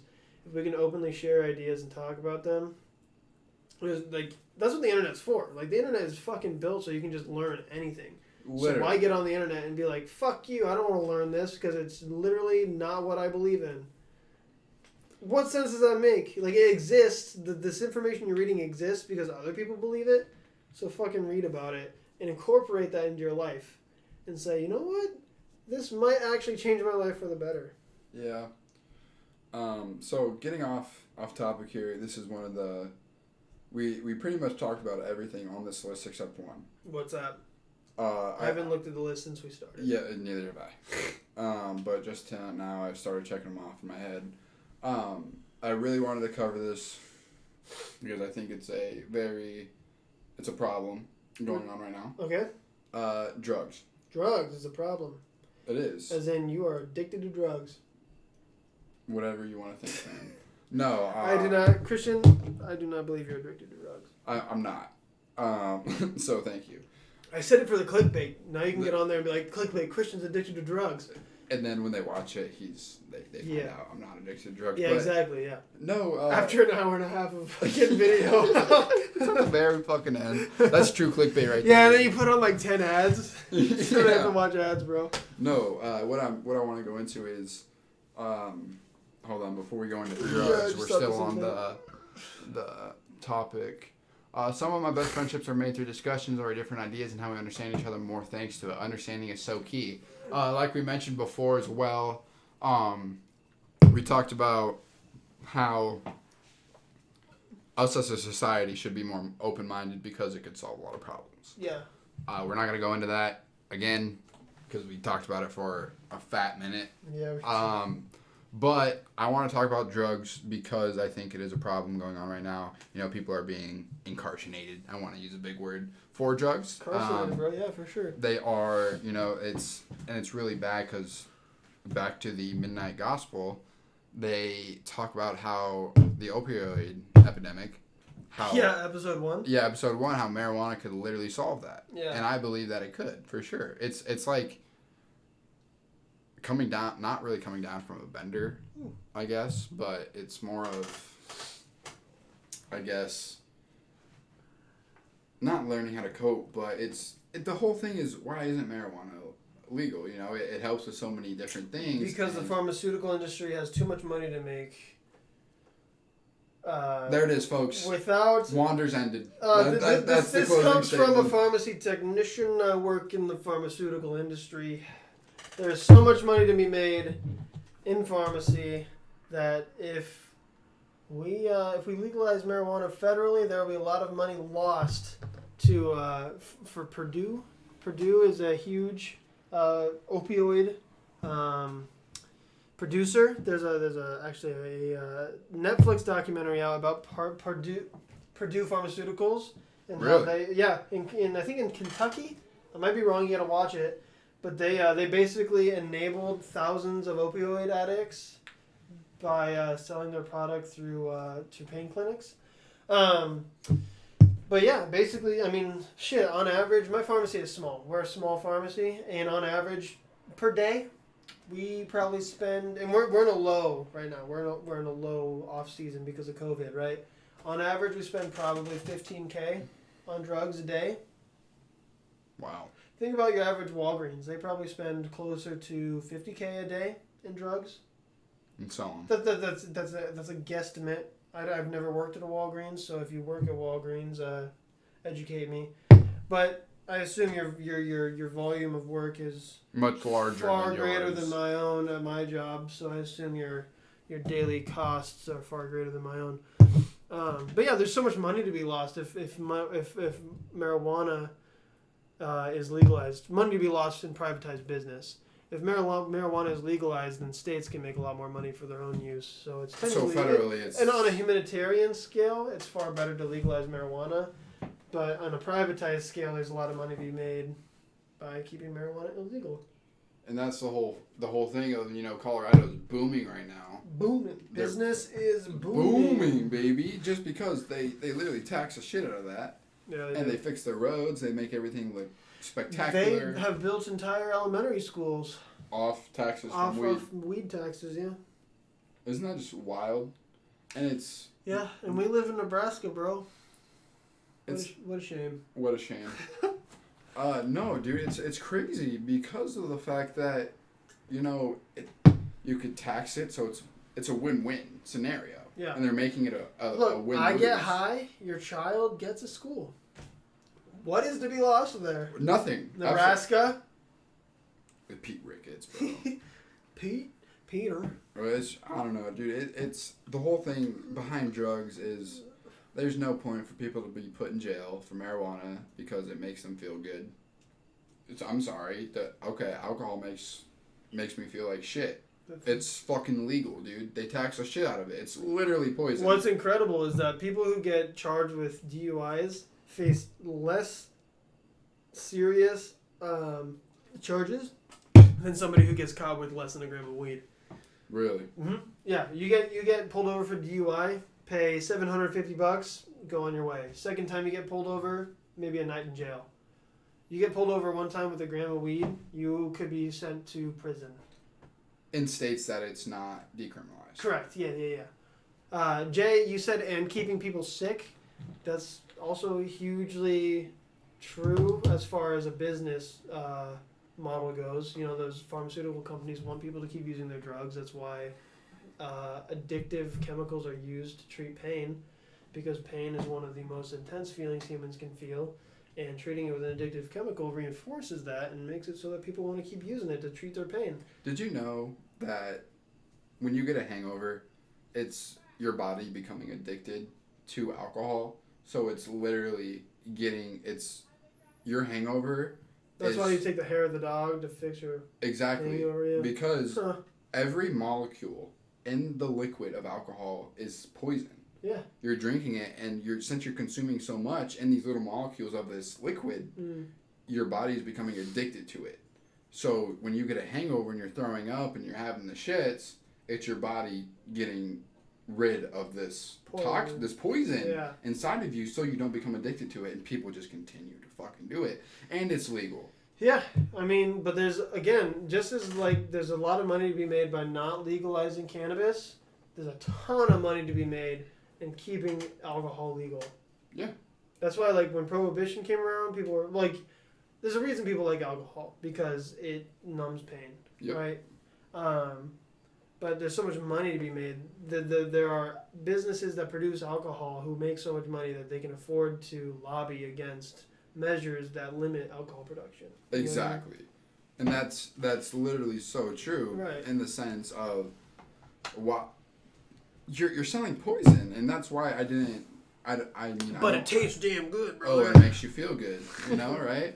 But no, that's why I'm trying to cut back on drinking a little bit. Yeah, is no, because I the get fact it. that alcohol is god awful for you. No, yeah, I agree. Every time I drink alcohol, I feel fat. Right? And it makes you feel fat, bloated, and then you drink too much and you're fucked the next day. Yeah, I agree. Especially when you're older, because your body can't regenerate those fucking cells you lost by drinking this poison. No, yeah. Well, that and, yeah, you can't burn it as fast. It's pure carbohydrate. Exactly. And so Colorado decriminalized mushrooms, and they're about to make them fucking legal. Yeah, I think Portland did the same thing, right? Exactly, They dude. decriminalized So it. Not Portland, Oregon, sorry. But it's crazy, dude. The effects that some people get from. Yes, those are your keys. I was looking at it, I was like, hold the phone, I know that key. Yeah, that's for sure. Whoa. That was about to be a trip. And I was like, I was honestly about to lose my How shit. the fuck do my keys get Yeah. here? But no, the whole thing behind it is, because psilocybin, Mm-hmm. psychedelics, Yep. what have you.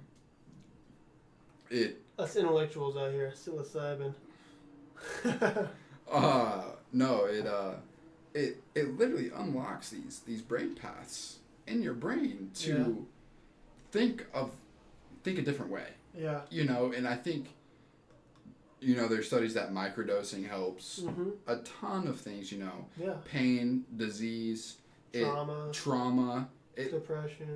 dude, PTSD has been a huge one for LSD microdosing. the list goes fucking on and on. No clue. Okay, magic mushrooms. That's psilocybin, psychedelic shit like that. Big brain. Welcome to Reading Rainbow Learning Train, bro. Exactly. But no, it literally unlocks these brain paths to open you up to a different way of thinking. And I think if people just fucking understood that. So, well, here's my question real quick. Does it unlock new brain paths, or does it encourage, I'm going to use a big word here, folks, neurogenesis, to where, like, your brain, so neurogenesis is, like, creating new nerves. Okay. It's creating new pathways in your brain. So does, like, doing mushrooms or LSD, does it literally, like, make it so that, like, pathways you don't use are used? Or does it, like, quickly encourage the creation of new nerves to connect to thoughts and stuff like that? You know what I mean? See, I don't have enough information to give you an answer. Because that'd be an interesting line of inquiry. Yes. No, but the fact of the matter still is that brain paths are being unlocked. Yeah. Regardless, you are using a different way of thinking or a new mode of thinking. Exactly, and I think, I would never want to take like LSD or acid or something like that. I think the mushrooms would be the furthest I would go, just because they are from Earth and they're natural. Right. Well, DMT is technically from Earth too. Well, DMT it's is you. What's that? Well, that DMT is a chemical that's released before you die. Well, yeah, but DMT is derived from plant matter. Exactly. Just like that just goes back to the whole fact that we're all connected. Yeah. Yeah. But the whole thing behind it, like I say, I think it's just, it opens up a different way of thinking, and from my experience, it really did change me. I have the stutter because it changed me so much, actually, because it unlocked a different way of fucking thinking. Yeah. Like living in the present, that whole thing behind that whole ordeal is, now I kind of have a better understanding of, I could do it without mushrooms. Because I know what the feeling is like. I know how so to you're do saying it. you did mushrooms once, but now that you've done that, you it's almost like being shown how to do something, and now you don't have to be shown to do again. Muscle memory. You can do it without that help. Without the example. Exactly. That's interesting. Because like I said, I've never done psychedelics. You see, and I know I wanted to do them for so long, and I think me going into the fact Sorry, folks. you're me, I did a whole bunch of research on it. I made sure that I knew what I was getting into. Yeah. And if you go into it, I meditated before after I took them, because I was going into it for a different way of thinking. I wasn't going into it for the fact of getting high. Mm-hmm. I was going into the fact of me wanting to learn. Yeah, you had something from it. you had a very intellectual, spiritual intention. Exactly. Right. You set your intention prior to the experience. And people always talk about, oh, you have to be in a good state of mind to take these mushrooms, or else you'll have a bad trip. But if you have a bad trip, that's still a different way of thinking, or that's something you can unlock upon yourself. Yeah. To talk about with your fucking conscious. Bro, you just gotta pull it full circle, huh? Okay. I mean, yeah, that's true. Yeah. Using the experience to kind of engage with yourself further is definitely valid. And dude, like I said, I mean, fuck, dude, clip it, do whatever. I've taken mushrooms. Clip it, bro. But like I said, I mean, it's a fucking experience. Colorado is legalizing it for a reason because dude, you just feel happy, man. Like, it's a different way of thinking that you never thought before. To a fact of, wow, if I think like this all the time, maybe I could reach that state. Right. Well, and it ties back to that recognition that, like, people doing mushrooms does not directly, reduce the quality of your own life. Not at all. Why the fuck should you limit somebody else's choice, the range of choices they can have in life? You know? That's very libertarian, the idea that, like, people should be capable of making whatever choices they want to make within the confines of the fact that their choices do not ruin the quality of another person's life. Well, yeah, exactly. But you doing marijuana, you taking mushrooms does not directly ruin fucking Joe Schmo over there's life. Yeah. But exactly. Joe Schmo over there might be like, fuck mushrooms because they're fucking delinquents or something, you know? And that's a whole But that's short-minded. Yeah, exactly. That's not an open mindset, bro. Exactly. And another thing that I experienced was, dude, like, I felt mental clarity. I was clear. Have you ever seen the movie, Who's J-Train? He's my homie. What up, homie? Didn't we talk about this, Zach? What? Oh, fucking well, sorry, bro. I was looking and I saw we had another viewer, bro. So I was like, bro, we got 2 viewers. This is big news, okay? It kind of is. This is big we've been news. talking a fat minute. And I know. like I gotta piss Me really too. bad, bro. But I think... Do we want to take an intermission or do we need to cut soon? Let's take an intermission because I still have a lot to talk about. Okay, don't forget your facts. Do you want to pee first or me pee first? I think we need to leave the room together. Oh, yeah, okay. Because it will be weird if one of us just sits here. Well, I'm going to write down the subject of mental clarity. All right, we're going to take a piss break, and y'all stay tuned, all right? Do we have, like, a visual or something, some music we can play for them? No. You're going to have to sit in fucking silence. J-Train is talking to you, bro. Yeah, what's up, J-Train? Actually, you just go pee real fast. Yeah, you talk to your viewership, bro. You're the host. Yeah, so... With the most. For Jared... Shit. This is Wander. I'm just going to kind of put it out there right now because we are in the intermission part because we do still have a lot to talk about drugs because I love them. No, so Wander is... I started this last week with my first episode. I've always wanted to do a podcast. I've been on one before and it was kind of, like a smaller one. I've always wanted to do one myself. So I said, fuck it. So the point of Wander is it's a deeper kind of connection, not connection, but it's a deeper talk. So you'll find us talking about, like we're talking about now is drugs. I wrote down deep shit, spiritual shit. Death. We talked about death a lot. You should actually, if you're into that, I don't know if you are or not. We haven't talked about chakra. I did write it down, but then we talked about how different galaxies look. So, like, let's say our Milky Way, outside of the Milky Way, our galaxy could look like a human eye. So we talk about shit like that. It's very intellectual, or I like to think so, because I'm not, I like to think I'm intelligent, but I'm really not. But, what's up? I'm glad you clicked on the stream. J-Train, I honestly want to tell you congratulations if you're still here because I know you've been fucking grinding streaming. And I just want to let you know that I'm not even fucking... I'm proud of you. I know that's... What's up, Zach? J-Train, I just wanted to let him know that he's a beast. I'm really happy for him. That he is really continuing with streaming. I used to know J-Train 212. He just started streaming. Now he's fucking blowing up. So I'm Oh, really, you are? That's yeah, sick. What do you stream, homie? I'm really fucking happy for him. So Yeah, we'll have a conversation while you urinate. yeah, exactly. J-Train and Jared, we're all here. Jared, I don't think you stream. That's not. I haven't been told you stream at least, right?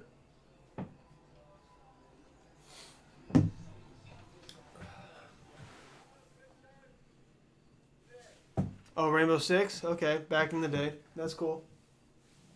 Is that what you're streaming now, or are you streaming something different?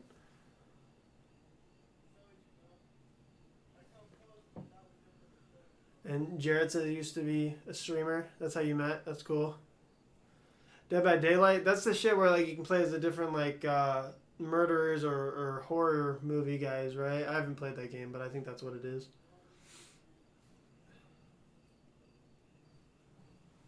Yeah. Okay. Cool. Yeah, I've seen a couple dudes play that game. It looks pretty sick. Like I said, I haven't played, so I don't know like fucking what the meta is or whatever. You know what I mean? But that's pretty cool. You stream a lot of that. Is your stream under J-Train, or do you have a different stream name?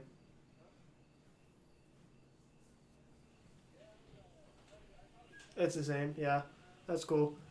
That's sick, bro. We're back. We're back. Christian's finished urinating. We're just talking about his Dead by Daylight stream. Yes, that's how me and Jared met. Was Xbox. Yeah, he said you guys y'all met through not Red Dead, Rainbow Six.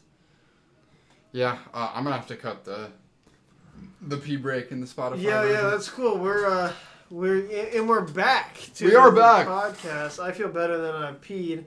Half I the still got, reason like, I a was pain so in my, fucking like, jumpy. throat.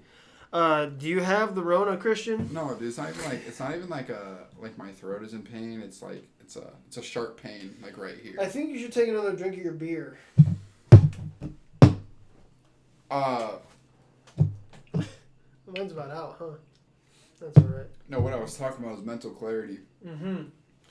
And mental clarity, I think, is huge. Have you ever seen the movie Limitless with Brad I Pitt? have, yeah. I really like that movie. I felt like that. Although I do have certain issues with that movie, but for the most part, I like that movie a lot. Okay. I do really like that movie as well. Yeah. Because I think the possibility of a pill like that would be fucking sweet. Right. But that's how I felt when I was on mushrooms. Oh, really? Is I just felt clear. I felt Okay. like everything was just coming to me without me having to think about it. Oh, okay, yeah, that's cool. Oh, Bradley Cooper, not Brad Pitt. Yeah. Thank you.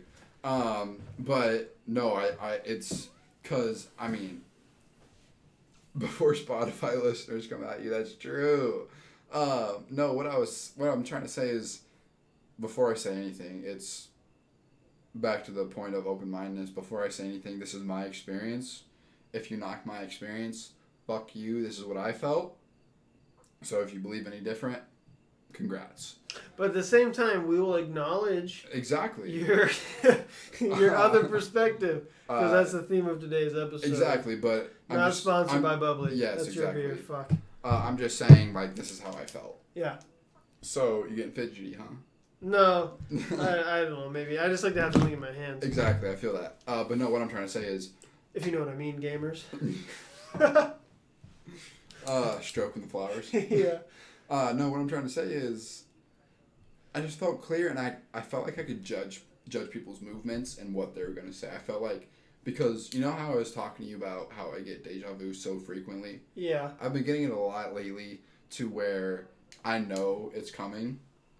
And today I had an experience where I saw in the deja vu something different happened than what totally happened. So that's kind of crazy. So like you feel like you saw like an alternate like reality. Or Exactly. Something? And you know how, did I ever talk to you about that? Pretty fucking trippy, bro. It was trippy, dude, because I was expecting, so how it went was I was typing a note on my computer, and what I was experiencing was the deja vu of me typing the note and my buddy that works with me, Tommy, coming over and talking to me. Okay. So I was waiting for Tommy to come over and talk to me, but he just walked past. Oh, okay. Yeah, I mean, I kind of see what you're saying. It's taken me a minute to kind of recognize what you're trying to express, but... Did I tell you about how I had like an internal battle with myself on whether I should say something that happened in my deja vu? Last time we talked about deja vu, I don't know if you want to talk about that on stream, but... About what? You were talking about how like you're having sex, and Yep. like you like dissociated mid-sex, basically. I did. Yeah. It was I was in a totally different spot than where the deja vu Mid-stroke, was. bro. Okay, better example. I was in work the next day, Yeah. signing an affidavit, Mm-hmm. and when I was signing this affidavit in the deja vu, I was sitting in a school classroom. Oh, okay.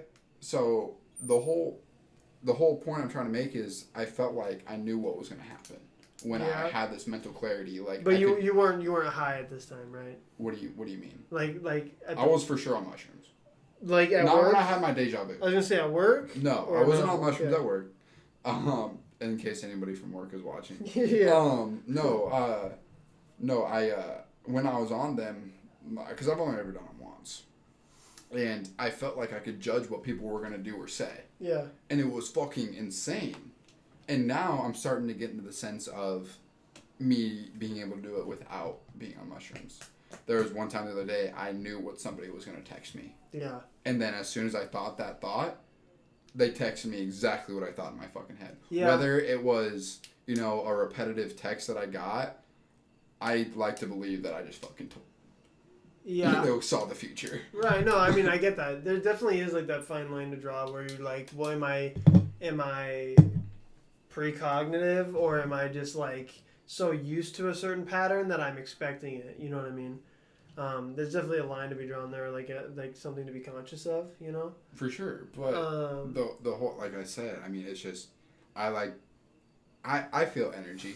I like to believe I do. Yeah. When I meditate and I feel like I put my hands in the grass, Yeah. I feel We like talked about this. yeah, and energy is like swirling around my arm. Yeah, I get you. But I think part of that that's is my how. experience. Yeah, I was gonna say part of that. I think you have to emphasize its experience because I think other people might say like, well, I feel energy, right? But it's influenced by the way that you visualize that in your mind, right? Like you might visualize yeah. energy in the sense of like maybe like streams around your arms or something, where somebody else might just say, I visualize energy as just like this vibration. Yeah. Right? A lot of people talk about vibrations. Mm-hmm. And yeah, it's just totally the way that you and your mind comprehend what that energy is trying to express itself as, maybe. So, I mean, I don't know where I'm trying to go with this. But No, I definitely get what you're saying is, everybody feels energy different, and that's okay, is because that's how they interpret the energy that is being received. Right, for sure. I held these, so my roommate's girlfriend that you've talked about earlier, she got these new crystals to where I honestly kind of liked them. I ain't even gonna lie. But I was holding them in my hands to where the point was facing out. Yeah. And they just felt heavy, and I felt like I was releasing a lot of, dark, bad energy from these crystals. And then she explained to me that she didn't even know which way I was holding them. She was like, if you hold them, with the point out, you're releasing bad energy. If you're pointing it in, you're sucking in good energy. Okay. So when she told me that, I was like, holy fuck, like, I felt like Yeah, you felt darkness was leaving me. Okay. So, and I think I don't want to get into the universe works in mysterious ways, but it does. Like, the universe is there to tell your story. Yeah, I mean, I don't know anything about crystal practices. I don't know anything about that. I've never done it myself, and I've never done research about it, so I don't know anything about it. I can't attest to maybe the validity or like whatever of it, But I can agree. Yeah, I think the universe works in a very mysterious way. I think it's funny when people use the term the universe because, like, when people talk about God, they talk about chance, they talk about luck, they talk about the universe. I think they're all talking about the same thing. Exactly, which they don't even realize that they're all No, talking not at about all. the same thing. But it does work in a mysterious way. I think recognizing, like, there's this fine line between feeling like the universe and like our experience of the universe is predetermined, right? Because I don't believe in predestination, right? I don't think that my life is written for me and I'm living out the will of a God or something. Yeah. But at the same time, there is this very uncanny feeling that, like, the way things are working out for a reason.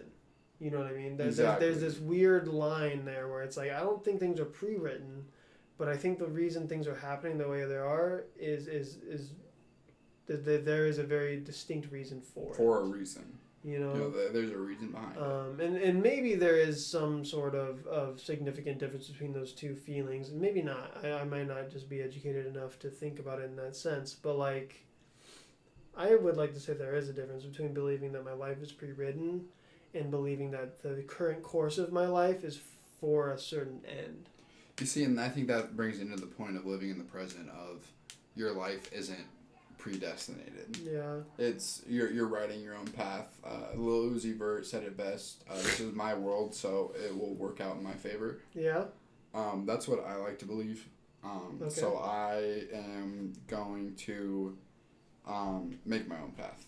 That's the point I'm trying to make. Is I'm gonna pave the way for me. For not to be successful in the sense, but for me to be happy. Yeah, I mean, that definitely makes sense in the sense of like your life is only going to be as good as you try to make it. Mm-hmm. You know what I mean? So like, I read something today where it was talking about how you're only going to achieve the things that you reach for. You know what I mean? Manifesting. Yeah, not so much manifesting, because manifesting is to me is more like, I feel this thing and I want this thing, and the more I focus on it and the more I think about it, the more it's going to happen, because it's an extension of you putting your effort towards that thing. Okay. You know what I mean?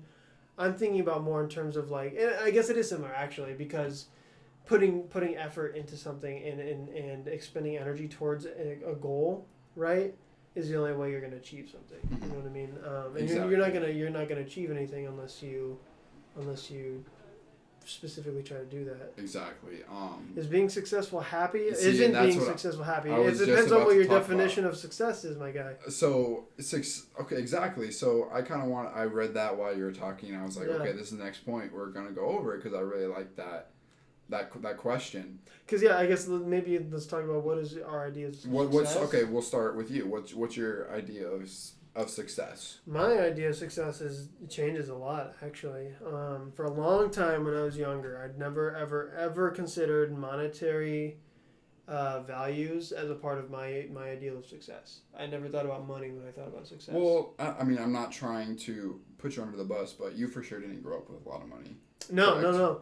I mean, I would never say that I grew up in poverty, because my parents did a really good job of making sure that the money we did have was spent towards making me live a comfortable life. Mm-hmm. So yes, we were poor, but the extra money that we did have, which was very little, but it was spent in making sure that myself, my older brother, and my younger brother were always comfortable, right? Exactly. So I didn't grow up in uncomfortable poverty, right? I didn't grow up struggling. My parents certainly struggled, right? They've struggled to make ends meet, but they always made sure that us as children didn't experience it like they did. And is that success at that point though? Is that success either for you or for your parents? Is that you lived a comfortable life growing up? Right, and then I guess what I'm trying to get at is when I was younger, and as for a long time, I never felt like monetary success was a part of my definition of success. Mm-hmm. Because to me, for a long time, I felt like success was, am I happy, right? Am I doing something that I enjoy every day? Which is still part of my definition of success, right? Because I definitely don't want to be going to a job where I'm like, fuck this job, even though it makes me fucking tons of money, $200,000 a year. You know what I mean? I would rather be doing a job every day, because to me, my time is more valuable than the money I spend, right? 1,000%. But I've come to find this balance lately where it's like, yes, I want to do something I love, but I do want that thing that I do to be financially supportive, because while my time is more valuable than money, I do have to spend a certain amount of time towards making that money, right? So you can so you can spend your time doing what? Yes, so that I can use that money to make my extra time more valuable. Worth what I'm doing, right? Mm-hmm. I want to be able to use the money that I'm exchanging time for to make the other time I have more valuable. Exactly, yes. And so to me, success to me is being able to spend my time doing things that I want to do instead of having to do things I have to do. Okay, see, and that's the whole point of everybody's definition of success is different. Yeah. You know, and so we'll go back to my definition of success, and my kind of roots is So I grew up kind of middle class, you know. Mhm. My mom was a stay-at-home mom. I would my say we dad- were pretty similar. You just had a lot more siblings. Exactly. So I mean, we weren't like fucking rich, but like I lived a good childhood. Yeah. Like, we were comfortable. You're very full. Exactly. But I think, and I keep talking over you on accident. No, you're good. But I think when I remember your childhood, I remember your life was full because your family was there. Mm-hmm. You're very full in family. Exactly. And see, that's, you know, that ties into the whole success thing is that did my parents do a successful job of raising all of us in what they had available? But no, like I said, my roots were middle class. My meaning of successful is way different. You know, before I went through this spiritual awakening, I guess, it was, you know, driving fast cars, living in mansions, and I've grown to where I think success is, you know, being present and happy with yourself. I think that is the true definition of success, is where you in yourself are successful with being happy within yourself. Yeah, I think it's important to emphasize that, like, the similarity between our 2 points of success is that it's not based on materials. It's not based, like you said, you used to think that success was like, I have a Lambo and I live in a multi-million-dollar mansion. But it's not. It's I not would success. be fine with living in a home that I grew up in Bellevue. Yeah. You know, if I can live in a shitty home, but I'm capable of using my time in a way that makes me feel fulfilled, you know, and like I'm living my life more fully, then that's success. It doesn't matter if I own a mansion or if I own a fucking shack or if I own a beater or a fucking sports car. That doesn't matter. It's the fact that I'm spending my time. I guess it relates to the fact that the things that I have a choice in. I have a choice in spending my time in certain ways. And if I'm capable of spending that time in the way that I choose to or not. You know what I mean? And that's success. Yeah, to me, yeah. Okay. Because I think that to a certain level, right, like your job is an obligation, right? So as long as for me, the things I want to do are more, are emphasized more than things I have to do in my life, I'm successful. You know what I mean? Because we always have things we have to do. So you know what I mean? But as long as I choose things that I want to do more often than I choose things I have to do, the whole sense of pros and cons. Yeah. Like I said, the pros and cons of, you know, being successful, I guess. Yeah. And that whole ties in. I'm just to growth to where, you know, anyone can grow. I'm just gonna go back. We hit 2 hours. I think now is a good time to kind of wrap it up. Yeah, probably. Cut this into 4 episodes. Exactly. The Joe Rogan Experience has 2-hour episodes. So, no, I just want to wrap it up to say where I think we talked a lot about growth today or tonight. And I think that's a very good point to end on is... I agree. You know, the definition of success, where, you know, my kind of upbringing of me thinking that success is fast cars to where I grew into being more in tune with myself. Yeah, I guess I would wrap it up too as like, don't be so focused on yourself and materials. Learn to be more humanitarian. Learn to learn from other people, and learn to learn from nature. Nature, I love nature. Don't get caught up in pop culture. Don't get caught up in consumerism. Don't get caught up in those things. Get caught up in learning from another human being. Get caught up in learning from yourself. Learning from your own shortcomings and the wisdom of other people.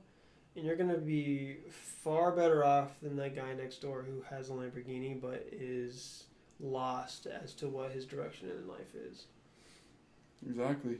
And I think we could have been on a tangent about what you just talked about for another hour and a half. Yeah, I think we could keep going for a long ass time. We're just gonna have a part 2. Maybe, yeah. I think we could keep going forever. We really could. I appreciate Jared and Jay Train. Yes. Perhaps you both are named Jared. Probably not.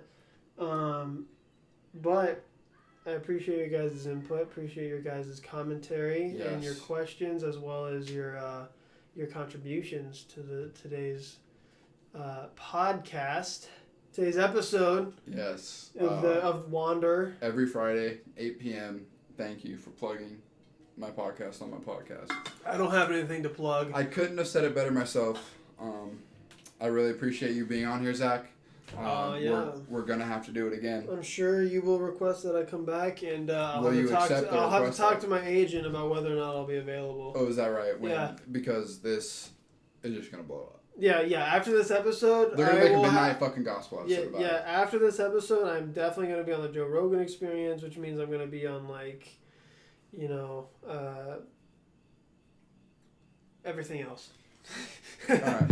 Well, I just want to thank everyone for listening. If you got this far, thank you again to Zach. He has nothing to plug, so we're just gonna thank him. Yeah, like I said, I have nothing to plug. Maybe do like a secondary thanks, because if this episode gets cut into two halves, we can clip a thanks in the end of the first half. Yes, thank you to everyone for the first half. Yeah. Tune into the second half if you want the full story. Who fucking knows? I don't know. Later, everyone. Thank you to the 10 viewers Thank you. that ever view this ever. Goodbye. Oh, there. I can't find the fucking. There it is. Yep. Goodbye.